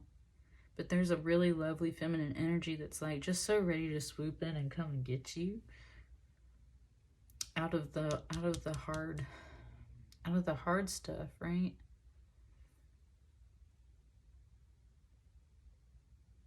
And it says she ain't wow, it says she ain't fucking around. Like, that's what I mean. Like, it's like whatever this energy pile is about, like this mama energy right here is not playing around. She don't care if you're old as dirt. She don't care if you're her little baby. She will come swoop in, buddy. She's got them wings. She got them zeppelins. She will come pick you up and get you out of there. But you had to go through this cycle, I think, because based off of the song reference that I was getting off of that, it's like there's been a lot of inner work that had to be done for sure with this Hermit card. That's what that Hermit Virgo energy is all about, is the inner work, going into isolation and seeking the wisdom within yourself. So it just said over it. Like this masculine energy is like over it. Just done. Like, so tired of being alone, right? Alone in person, alone in theory, in their mind. Like, they're just tired of kind of having to go through this whole cycle on their own. So they're really wanting that feminine energy to swoop in and pick them up. And she's like, I'm coming to get you. What's this? Oh, he said, I'll keep an eye out for you. And look how they went hand in hand. That's what I mean. It's like you've been doing this the whole time too, Divine Masculine. Like, they were coming together. It's almost the exact same card, right?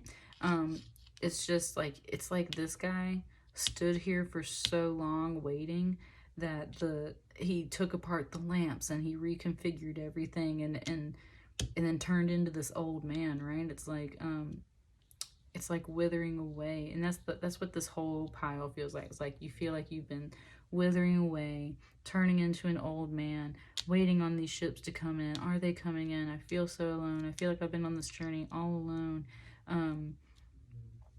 You know, like, when is this coming together? When is this happening? And that's where this feminine energy is like, I'm coming to get you. It's like,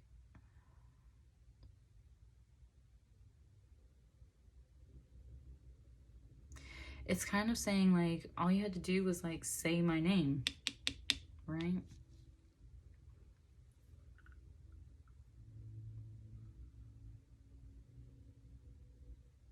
Very much about some mom energy here. All you had to do was say my name and wow. Archangel Michael just stepped through for you guys.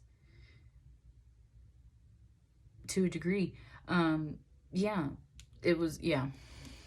Yeah, with the blue and I was just saying is like, the name was, or the song was saying, like, say my name, I'll be there. And that's when it gave me like Michael Jackson, Jackson 5, like, definitely there.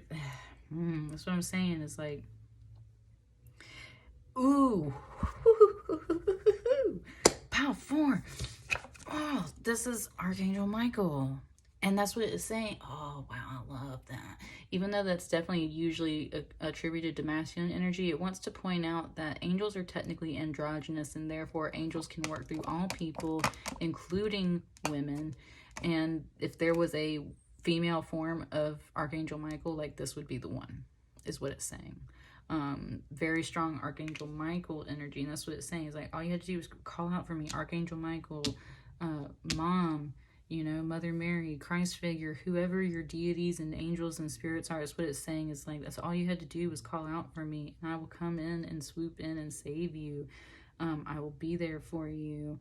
You don't, it's like, this was so necessary. You had to do all this all along, and all you had to, it's like, all you had to learn how to do was just say my name. Say my name. All you had to do was say my name, and I'll be there. You've been standing around waiting on all of this. You've been going on through all of this alone. And that was all part of your path. And the word abandoned just came out, like you were abandoned. It's like you were afraid you were abandoned and everything. And that's where Spirit is just saying, like, all you had to do was call out and say their name. Your guides are always around you. Your spirit guides are always around you. And if this is about, you know, something else, it's like, that's the whole thing. It's like, all you have to do is call out to your spirit guides, call out to your angels, call out to the people that you need to support you. And if they are true, they will be there. And man, this little pain in the right side of my chest is like, it just kind of is growing a little bit. That's what I mean. It's like, this masculine energy right here has felt very alone, without the feminine energy to step in. And I just said, I'm coming to get you. Just call out and ask for me. If it's the same kind of deal. You know, a lot of men in general feel like it's wrong to ask for help or something like, and that's where a feminine energy just told me, like, men are always afraid to ask for directions or something like that. That's what I mean. It's like, that's what I mean. It's like, y'all always afraid to ask for what you need, ask for the support, call out to the people that you need and love, and whether it's real people or spirit guides and things like that, your angels, then all you had to do was learn how to call these people and say their name. And you have to do that because your angels will not interfere with your life without your invitation. And that is a contract of divine will with the universe. Like your angels, unless it's like literally very, very dire, like your guardian angel, they don't come interfere with things unless you invite them in. And so, it's just saying that you got to invite them in, type deal. You have to call on them. They're not going to step in unless you call on them. They're not going to do anything for you unless you call on them, because otherwise, yes, you are making the conscious decision to face everything on your own when you're not reaching out to spirit, when you're not calling out for your guides and everything. So this is very much a lesson in this divine masculine energy reading, to reach out and call out for help in all the ways that you may need it. Any way you need assistance, your spirit guides and spirit fam is always there.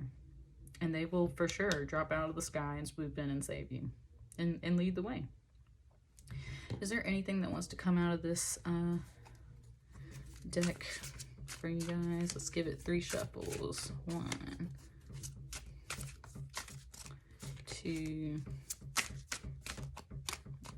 No. Okay, so that's pretty much the message there. Look, this one card just kind of slid off the top over here. Aww, see? That's what I mean. That 6 of Cups, it's very sweet energy, past energy, soulmate energy, nostalgia energy. Yeah, kind of like all of those things, sweet memories, like anything from your past, ancestors, relatives, soulmate connections, anything along those lines is very much represented by this card. And that's what I mean. This is a sweet spirit message coming through to let you know, like, I'll be there. You need something, I'll come give it to you. I'll be there. And even this person kind of floating around in the back, it's like guardian protection. It's like, we're always guarding you and protecting you.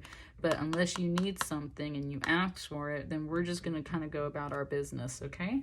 And that's the whole deal. It's going to kind of go about its business and do its thing unless you reach out and ask, and they're not going to interfere otherwise. So this is a conversation for sure about inviting spirit, to especially some divine feminine energy to step in and help lead the way, because you do need both masculine and feminine energies to really manifest and make things happen.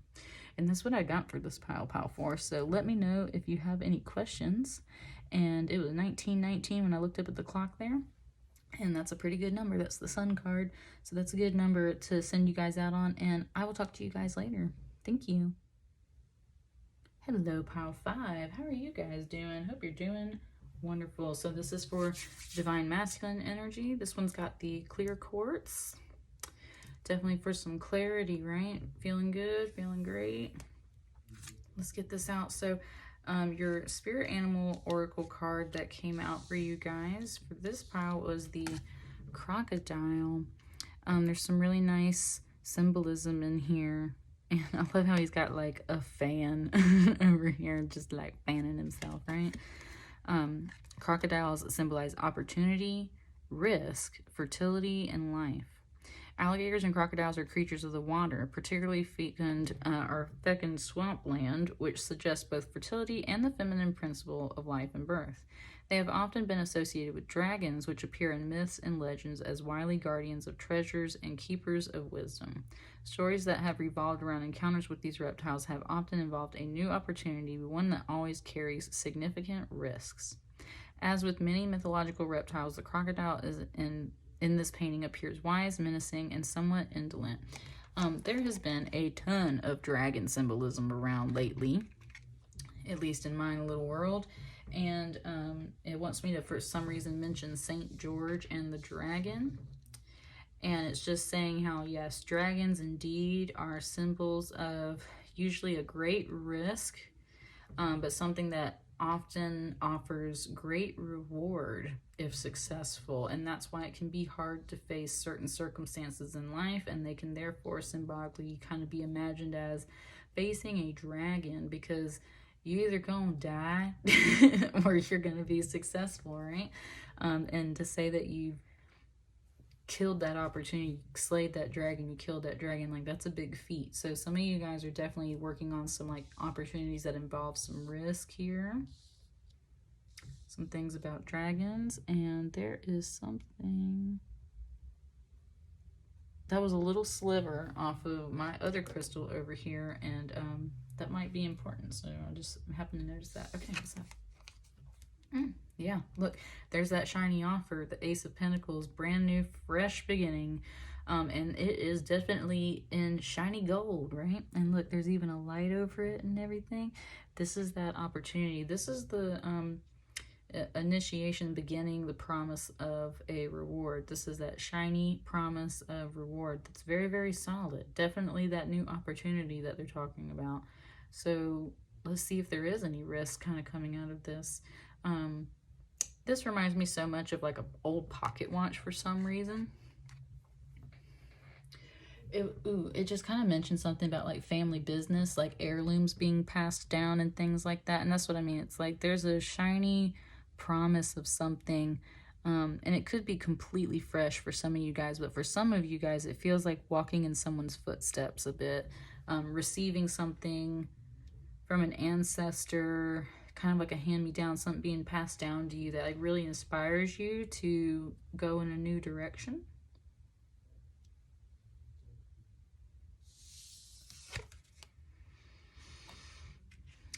There's that moon card though. There's a lot of fear.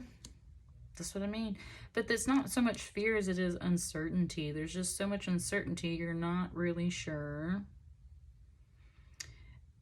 of the path in front of you. And that's what the moon card's all about. Now there are lights shining onto the moon, and then the moon is shining down to light the way. You cannot see everything through the moon card. And this is a major arcana. It's like you're not going to be able to see the whole path in front of you at all. Until you kind of get through this doorway and get on the other side of things. You can see that there's potential. You can see this river flowing. It leads to the ocean. The ocean's very vast. It's like there's just a lot of mystery involved. However, you do kind of have some spirit guides here. Watching out, there's a cat and a dog. It was just saying basically feminine and masculine. For some reason, it wanted to define that feminine energy as the feline and the masculine as this dog. And so there's very much both feminine and masculine energy in this with you. Protecting you from, it said, from all sides, from both sides.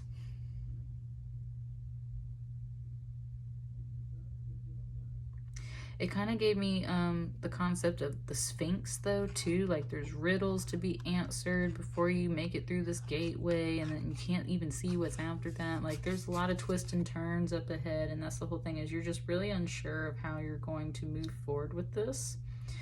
This is also divine feminine energy is always the moon. Pisces, Scorpio energy for sure can come through the moon card.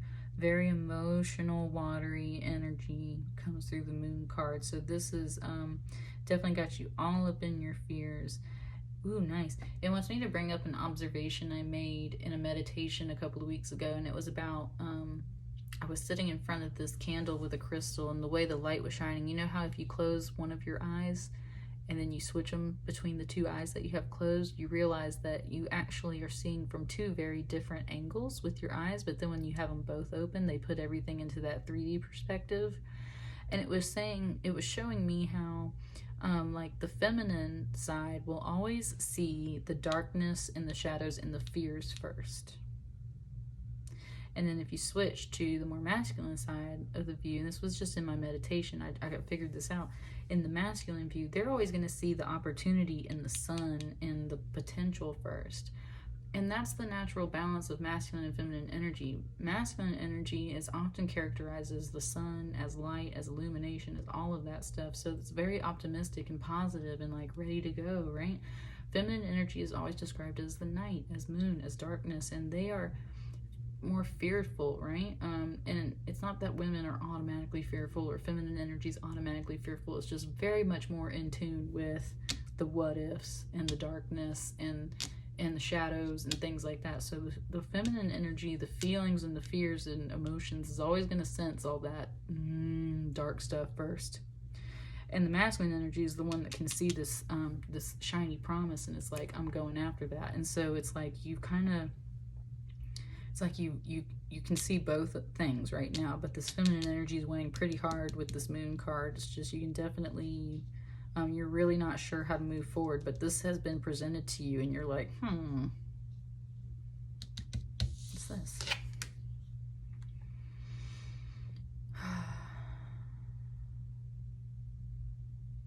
With this Page of Cups card here, it's like, I'm just gonna kind of hang out and see how this goes for a while.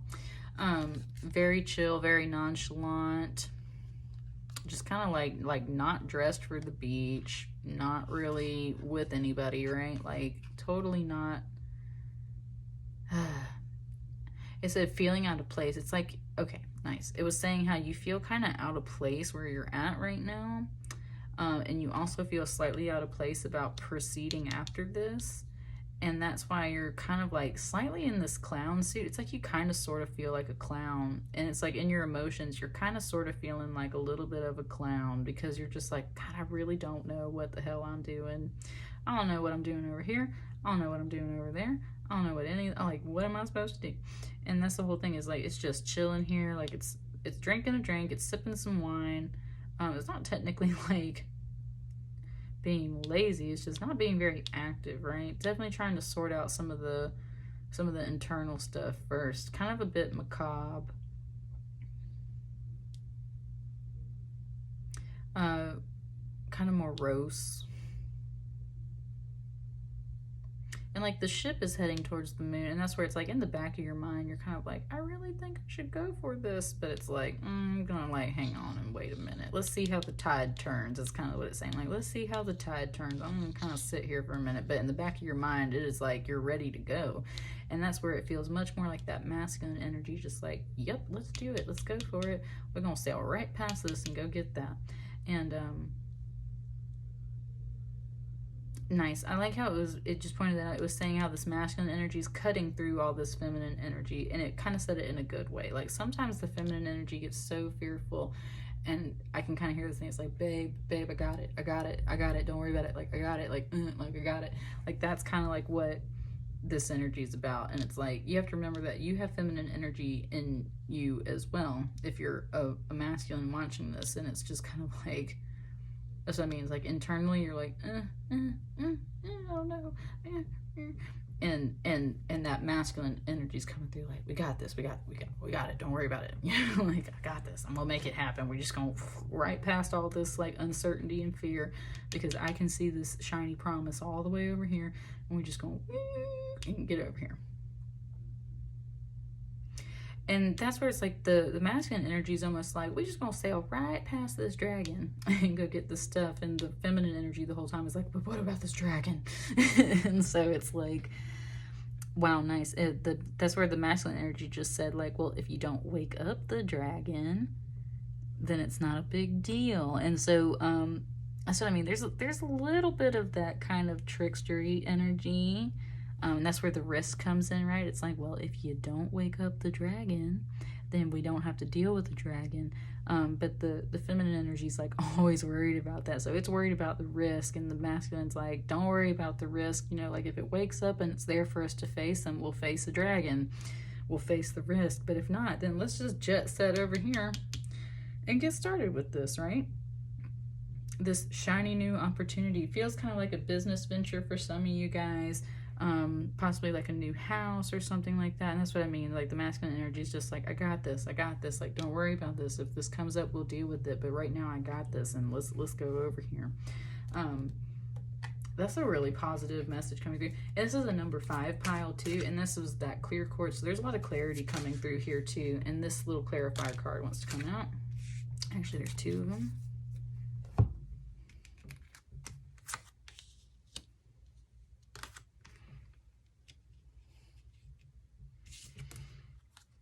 Yeah, it's like celebrate, be happy, be joyful. Why? Because that's the energy you'll then manifest. Things that are celebratory and happy and good. Definitely that feminine energy too. And this is like that masculine energy coming through and being like, babe, be happy. Like, let's celebrate, and like, let's be happy and joyful about this. Like, you know, like don't sink into this. Don't worry about this. I've got this handled. I'm cutting through all of this. So like, don't be afraid. Just you sit in some good vibes and you do your thing. And it's like, because I'm going after this. Like, don't worry about it.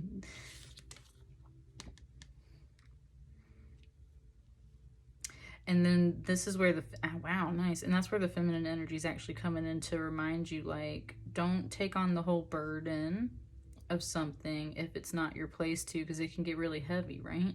And this might be where the masculine feels like it needs to complete a cycle, like it's very responsible for something and it needs to complete something.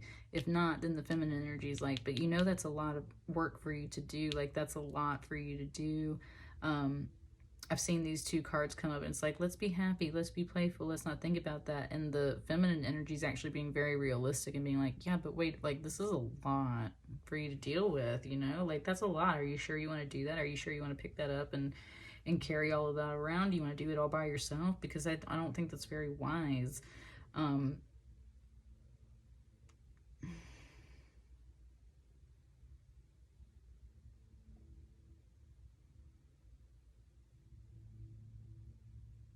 There's also this cycle of like the masculine energy being like, we're just we're gonna bypass all of this fear and stuff. I'm gonna get that coin. Once I get it, we're gonna be happy and we're gonna be celebrating, and I'm gonna carry it home to you, right? Kind of deal. Carry it home to yourself type deal. And that's where your internal energy is like, Oh, that can be really heavy. Are you sure you want to, are we sure that we want to do this? Because that can be a lot, right? Like, yes, we're going to be happy. Yes, we're going to be celebrating. There's a lot of risk, and it might be really heavy. Are we sure that we want to do this? Is this a lot? What's on the bottom of the deck for you guys to reveal that? Are we sure we want to do whatever this is for this pile?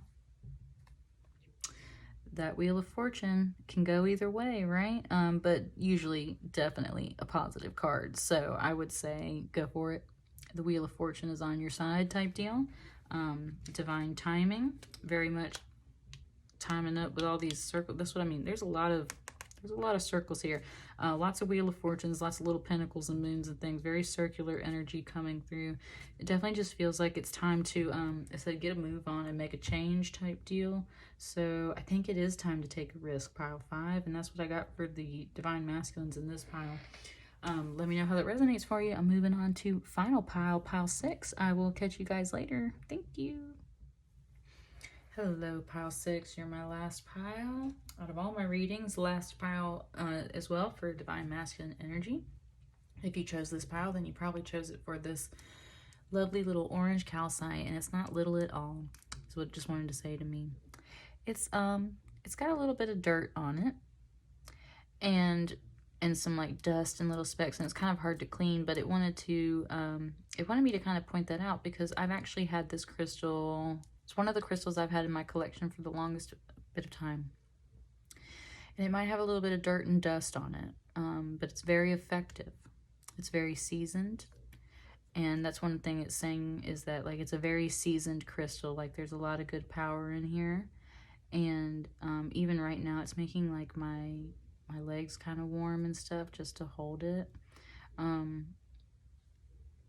Orange calcite is very good for the sacral chakra. I always bring it in if I have a creative project I need to work on. Of course, sacral chakra is good for like relationships and sexuality and stuff like that too. And it's just saying like this is like an old friend. Like it's kind of dusty. It's got a little bit of stuff on it, but it is tried and true, and it's a good friend. And it's okay that it's got a little bit of dust on it is kind of what it's saying. Like it's okay that it's not perfectly pristine. Interesting message. All right, I don't know what's in these 3 cards right here, but I do have an animal oracle card for you, and it is a beautiful card, and I have never pulled this card before, so this is brand new for me too. I love this like castle back here with the door, and it's like in her head. It's just beautiful. It's just beautiful. But this card is actually about this seagull. So the gull, symbolism of water, creation, and emotions. The gull, a creature of the sea and sky, symbolically links the lower earthly worlds with the upper world of the spirit. It is also a symbol of unrestrained emotion. Ooh, how beautiful. In a Northwest Native American legend, an angry gull kills a raven, one of the most powerful totems that had invaded the gull's beach. A great war between ravens and gulls for dominion of the beach ensues. In the end, the gull is subdued and the 2 birds share power over the shore. In the painting, the gull appears along with a nautilus, or mollusk, and the image of Amphitrite, the ancient Greek sea goddess who governs the emotions. The gull, nautilus, and goddess are all associated with water, the primordial element of creation and life. Interesting that it brought up Amphitrite, because she, in my other deck, in my goddess deck, it talks about how she's married to Poseidon, but she was always like a goddess of the sea, so she's very independent on her own. But she is married to Poseidon and everything. And just some beautiful imagery here. Very much, it's like this all exists over here in her. It's not like her imagination, it's just like within her, right? It's like all inside of her. Wow. It just gave me a Nelly Furtado song, which I haven't heard in a very long time, which is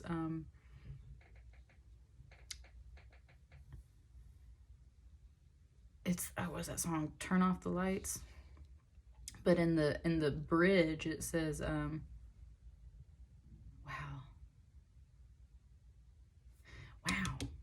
Okay, sorry, I know I keep saying it, but that is a powerful bridge. It says, And I'm searching for things that I just cannot see. Why don't you come and be with me? Pretend to be cool with me. Want to believe I can do it on my own without my heart on my sleeve. I'm running. Catch up with me, life.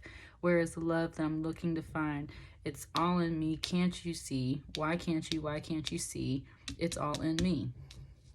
Whew.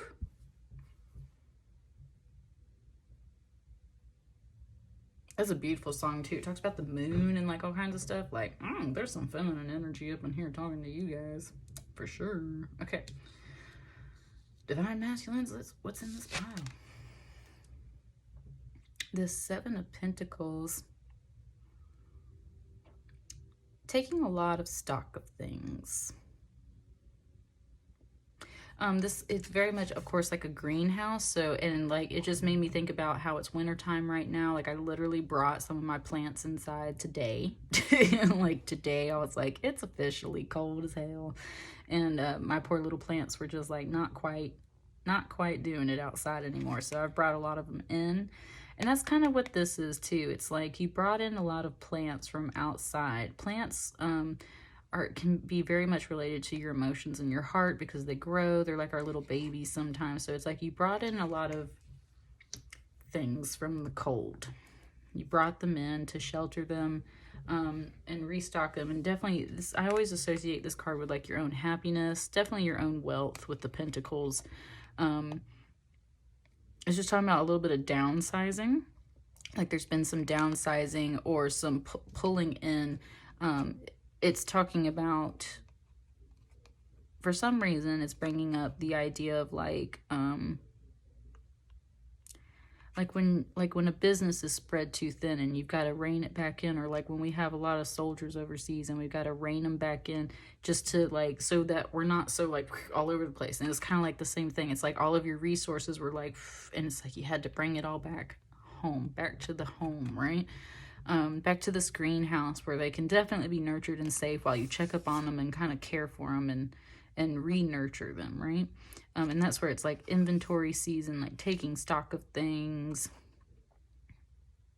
taking stock of your own happiness and your own resources for sure. But it's like you had to, and not necessarily downsize for everyone. It's just more of that coming in. It keeps showing me the ring of my altar, and that's what I mean. It's like you don't have things out here on the fringes anymore. It's like you brought it all back into center so that you could evaluate some things and really, really think about it, you know?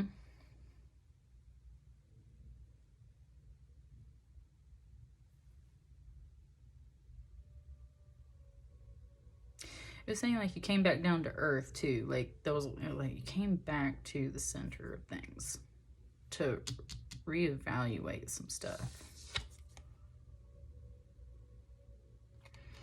Yeah, because there was definitely a lot of this Nine of Swords energy flying around. Wow, for the first time ever, it's showing me this painting back here, which doesn't really look like there's a lot in it. There's actually a really big shadow in this painting back here. And I don't know if, you know, it's just a landscape. And that's what I mean. I'm looking at this landscape and like there's like a building way off in the background. And then it's just kind of like this landscape. And then there's just like this mysterious shadow across the whole landscape. And that's what this particular sword is kind of pointing out to me today, is the shadow that's painted across this landscape. And it's like, why is this shadow there? Why is there darkness in what should be like a pleasing landscape?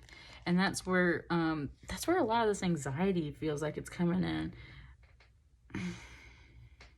internally. It's like, why is there a shadow across this beautiful painting? Why is there darkness there? And that is causing you some anxiety. And I think part of that metaphor is like, why is there darkness in your life? Why is there a shadow on your life type deal? It just said kind of feeling like you're cursed or something, which definitely comes out in Nine of Swords energy, like feeling like you're cursed. And I have caught that a lot lately off of some divine masculine energy, like just feeling cursed, just feeling like like you've got a mark on you, like there's just a shadow across your whole landscape type deal, and you can't get around it or figure it out. And part of the message that's coming through right now about that it wants me to say to you is that there cannot be any light without darkness. That you have to have both. And therefore, because it's pointing out this card, like without the dark background here and everything, you could not see all the detail of this, right? It would not be nearly as beautiful. And that's the whole point, is like there's always going to be some darkness, because then you can't appreciate the beauty of things, right? And it's like you encountered that, and then you brought it all back home, and you came back to reality. You got out of that mind space, that sword space, and you brought it all back home to reality, to check up on yourself and your own happiness, and kind of regrow some things. And you see how there's so much light here. It's like you had to come back to your own light, because the darkness was just a little too much. And that's okay. But part of what this is saying is like, I mean, it's a typical lesson of duality, and I say typical just because I've been through this lesson. You know, all of us go through this lesson, who knows how many times, but it's definitely been coming up again, the lesson of duality, and just how when it comes to this stuff, yeah, like, okay. Like there's another, it just pointed out to me that today my tablecloth is actually upside down. That this star on my tablecloth today is upside down, and that to some people that might come out as a bit of a kind of like devil message. In fact, let me pick up this card and check a little bit, but it's like, but that's what I mean. It's like you're constantly looking at the darkness and everything, and you can see it, and you're like, holy shit, why am I able to see this? Why is that there? What is this about? Like, is there something wrong with me? Why can I see this darkness? Why can I see the shadows? Why can I see the shadows in myself? It's bringing up a line that someone said to me before about how they can see the evil in people, that they feel that they can just see the darkness in people, see the evil in people. And that's what this shadow on this landscape back here represents to me, is like you can just see the shadow in everyone or everything. And it concerns you about yourself, because you feel like you yourself are touched by darkness, and you ran away from that. And like my right elbow just popped on that, and that's like some confirmation right there. It's like you've been carrying that around, that energy around, and it's like that just kind of got to release a little bit. And that's where you had to come back to the light a little bit, because you're like, I need to like ground myself. And you for sure do, because people will get stuck up in all that darkness and get way carried away. And trust me, my main dream is gifts. This Nine of Swords card, when it comes out, I already know what the answer for me is. I'm way up in my head over analyzing stuff that just simply hasn't been revealed to me yet spiritually, through dreams or otherwise. And it causes a lot of anxiety, and that's where you just have to kind of like let things go. And that being said, it's wanting me to say like you're not cursed. It's very much bringing up a mention from Anne Rice, and the way that she writes about her vampires, and it's the dark gift. It's the dark gift because it is a gift. Like, they have so many extra senses. They can move faster, see faster, hear better, smell better. They can see things that humans can't see. And then yet at the same time, they are monsters themselves, right? And they kill and they take life, and there's like a whole struggle with all of that. And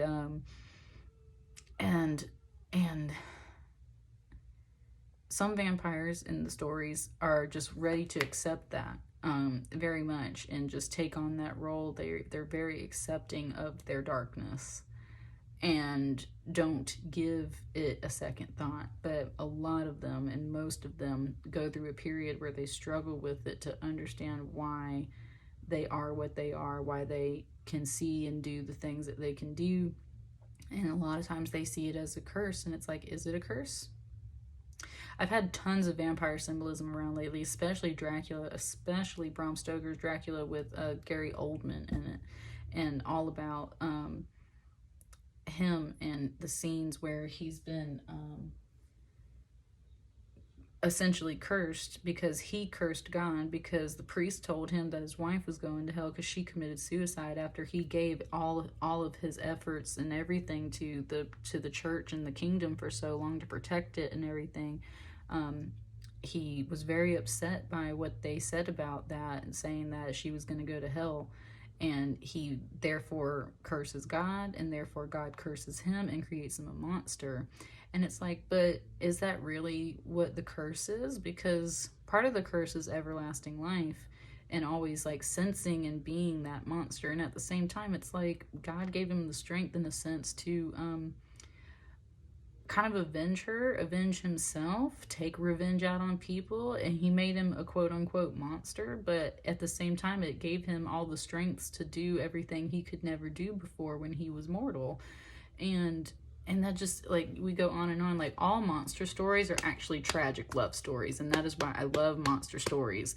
And that is why this whole card, like, I just get it. Like, it's just one of those things, like, all monster stories are really tragic love stories of some kind. And the monster is never actually really a monster. It was someone else who something happened to them and it helped make them what they are. And that's what all of this shadow energy is about right here. It's like, why can I see the shadow on everything? Am I cursed?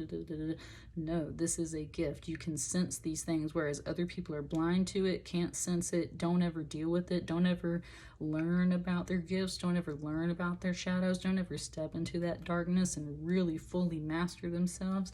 They always run away to the light. You can sense these things.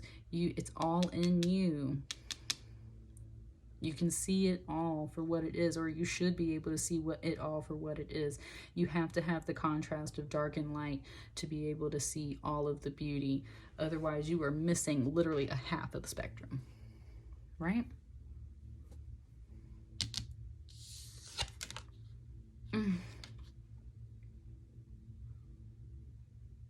Wow. I don't even know if you're going to be able to see it in my video. There is... Let me see if I can get the light to hit it the right way. There's like a stain here on this card. And what it said to me when I picked this up, it's probably just like a little drop of tea or something from when I was pulling cards one day. Hang on, I'm trying to get the light. Where'd the light go? There it is. It's like there's a little bit of a stain there on my card. And what it was implying was that a tear stain. It's probably a tea stain, but it was implying a tear stain. Like there's some old memories. That's what the Six of Cups is always about. Soulmate energy, for sure. Nostalgia, sweet memories, old times. It can be about new things coming in because he's offering her flowers, right? And that kind of sweet energy. So it can be about that, but definitely deep soul connections. Deep soul connections. Always represented by the Six of Cups. And even still in this card, right, there's the dirty smog clouds in the background. It's like still seeing the shadows, still seeing the dirt and soot and grime. And now yes, honey. So I'm coming back to this crystal. There is dirt and dust on this crystal, but that does not mean that this crystal is not any more powerful or important, or any less powerful or less important in my collection. Like, I love sitting with this crystal. It's one of my favorites. It really helps me get stuff done. Like, this is definitely like my little fire, little flame that helps me get to creating and doing everything. And it was kind of the same thing. Like, this card's a little dirty, a little dusty. There's a little bit of a tear stain or a tea stain or whatever stain on it. Yeah, there's some smog and some clouds and stuff, and it can be kind of sooty and like not necessarily like it's the best, but and that's where it brought me back to this crystal. It's like, just because there's a little bit of dust on it doesn't mean that there's anything wrong with it, right? There's definitely something here about the past, things that need to be like dusted off, like little stains that need to come off, and like, yeah, like spit shined a little bit. I can just sit there and do like that, and it's like pretty much gone off of my card. You can't even hardly tell it was there anymore. And that's what I mean. It's like, all you got to do is like shine it up a little bit, clean it up a little bit, and it's fine.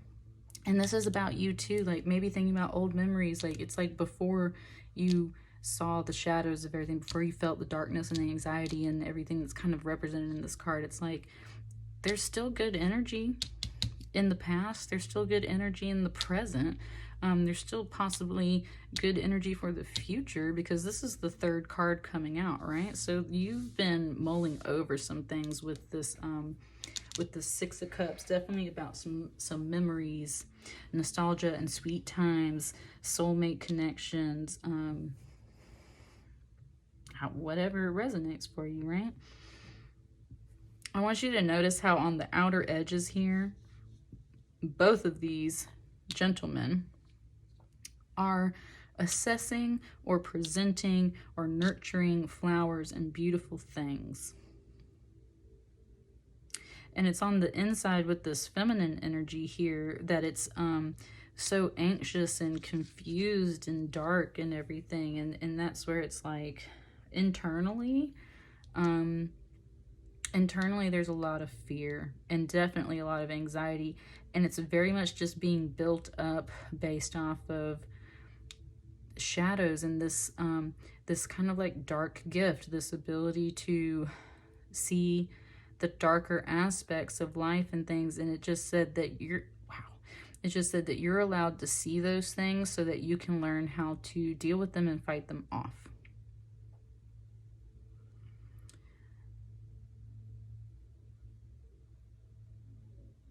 Sorry, I was just like, it had me like pause and thinking and stuff. It just kind of it brought me back to this card, and it kind of gave me like some Harry Potter stuff, like how they always go to Diagon Alley, and then there's Nocturne Alley, right? And the Nocturne Alley is like the dark arts alley for the not so good witches and wizards. It still Sorry, I had a phone call there. It was talking about Nocturne Alley and Diagon Alley, and it was saying how Nocturne Alley still exists because you can't stop everybody from doing the dark things that they want to do. And it doesn't mean that every single witch or wizard that goes into the darker stores is a dark arts person. Like they're not necessarily evil, but there is a purpose. And it was it's bringing me back to that too, about how they teach you a defense against the dark arts class in the Harry Potter world. Why? So that you can learn how to defend yourself against it. But it's literally a dark class that teaches you about the darkness, because of the fact that if you don't know about it, then what can you do to prepare yourself against it, type deal. And so that's why it's just saying like, please don't see this as a curse.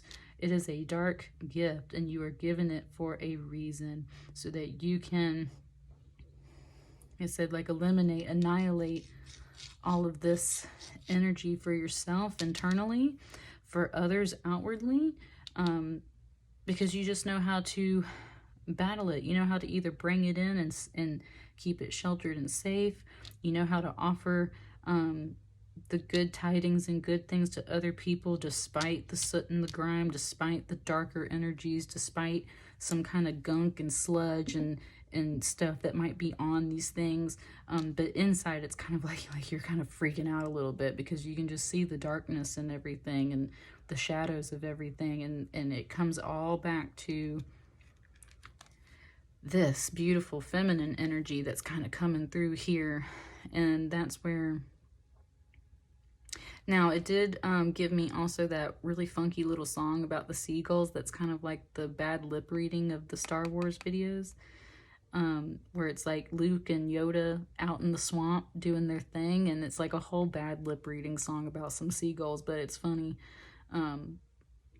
So there's a bit of that too, about like Luke being in training, and Luke has to learn about the dark side so that he can become a master Jedi, right? And that's literally this whole vibe that's coming through here, is like there's a feminine energy here helping to educate you about this, because she's saying like, it's all in me. And that feminine energy is the darkness, like on the flip side of the yin yang, like feminine energy is black. It's the darkness. It's not evil. It's just it can see the fears. In fact, I was talking about that in pile 5, so you might want to check that out. But that's what I mean. Is like the feminine energy is always the darkness. Darkness does not always equal evil. It just means the shadows, the darkness, the flip side of things, right? That's exactly what this whole card is. You're learning about that dark feminine goddess energy inside of yourself. Even though this is a divine masculine pile, that's what's happening to you internally, is you're learning about the dark goddess energy inside. And buddy, she's here to tell you, like, it's a dark gift, baby, slay it. Like, that's what it's saying. It's like, just like, you can see this, you can feel it, you know it. You know what it is. And it's not a curse. And then outwardly, though, it seems like your masculine energy is pretty stable and doing pretty good, feeling pretty sweet, just kind of handling things for itself and growing its own happiness and trying to offer that to others despite the state of the world and the way things are. And again, it keeps coming back to the dust and everything that's on this crystal, and it's just like the world is a little dusty and dirty and grimy at times, especially in times like these, but there's still beauty and happiness there, and that is some beautiful masculine energy coming through, because that masculine energy is always going to be very sunny and optimistic, and that is definitely needed in the world right now, you know? So are there any clarifier, anything that wants to come out of this extra deck over here? Final messages. Ooh, that one flipped fast. So I'm saying strength, baby, strength. Like, there's that feminine energy again. Inner strength is always what this card represents, about how to get the lion to open its mouth without force, without killing it, without hurting it. It's inner strength, and that's kind of like very much the opposite of this, right? Where she's like closing her head in to escape. This one's like prying a head open, and that's the opposite energy that you need, is that inner strength to get through this, because you're meant to see these shadows so that you know exactly how to get rid of them all, how to fight them internally, and how to build your own inner strength. And that's a beautiful feminine energy that you were learning. It's all in you. That's what I got for you, pile 6. Thanks for tuning in. Thank you for everyone for tuning in, if you're like for some reason still hanging out watching all these. So anyway, I'm gonna try and be back before the new year, but I make no promises because it is my holiday too. And that being said, I hope everyone has a wonderful holiday season, and I will see everyone for sure, at least once we get to 2021. Thank you.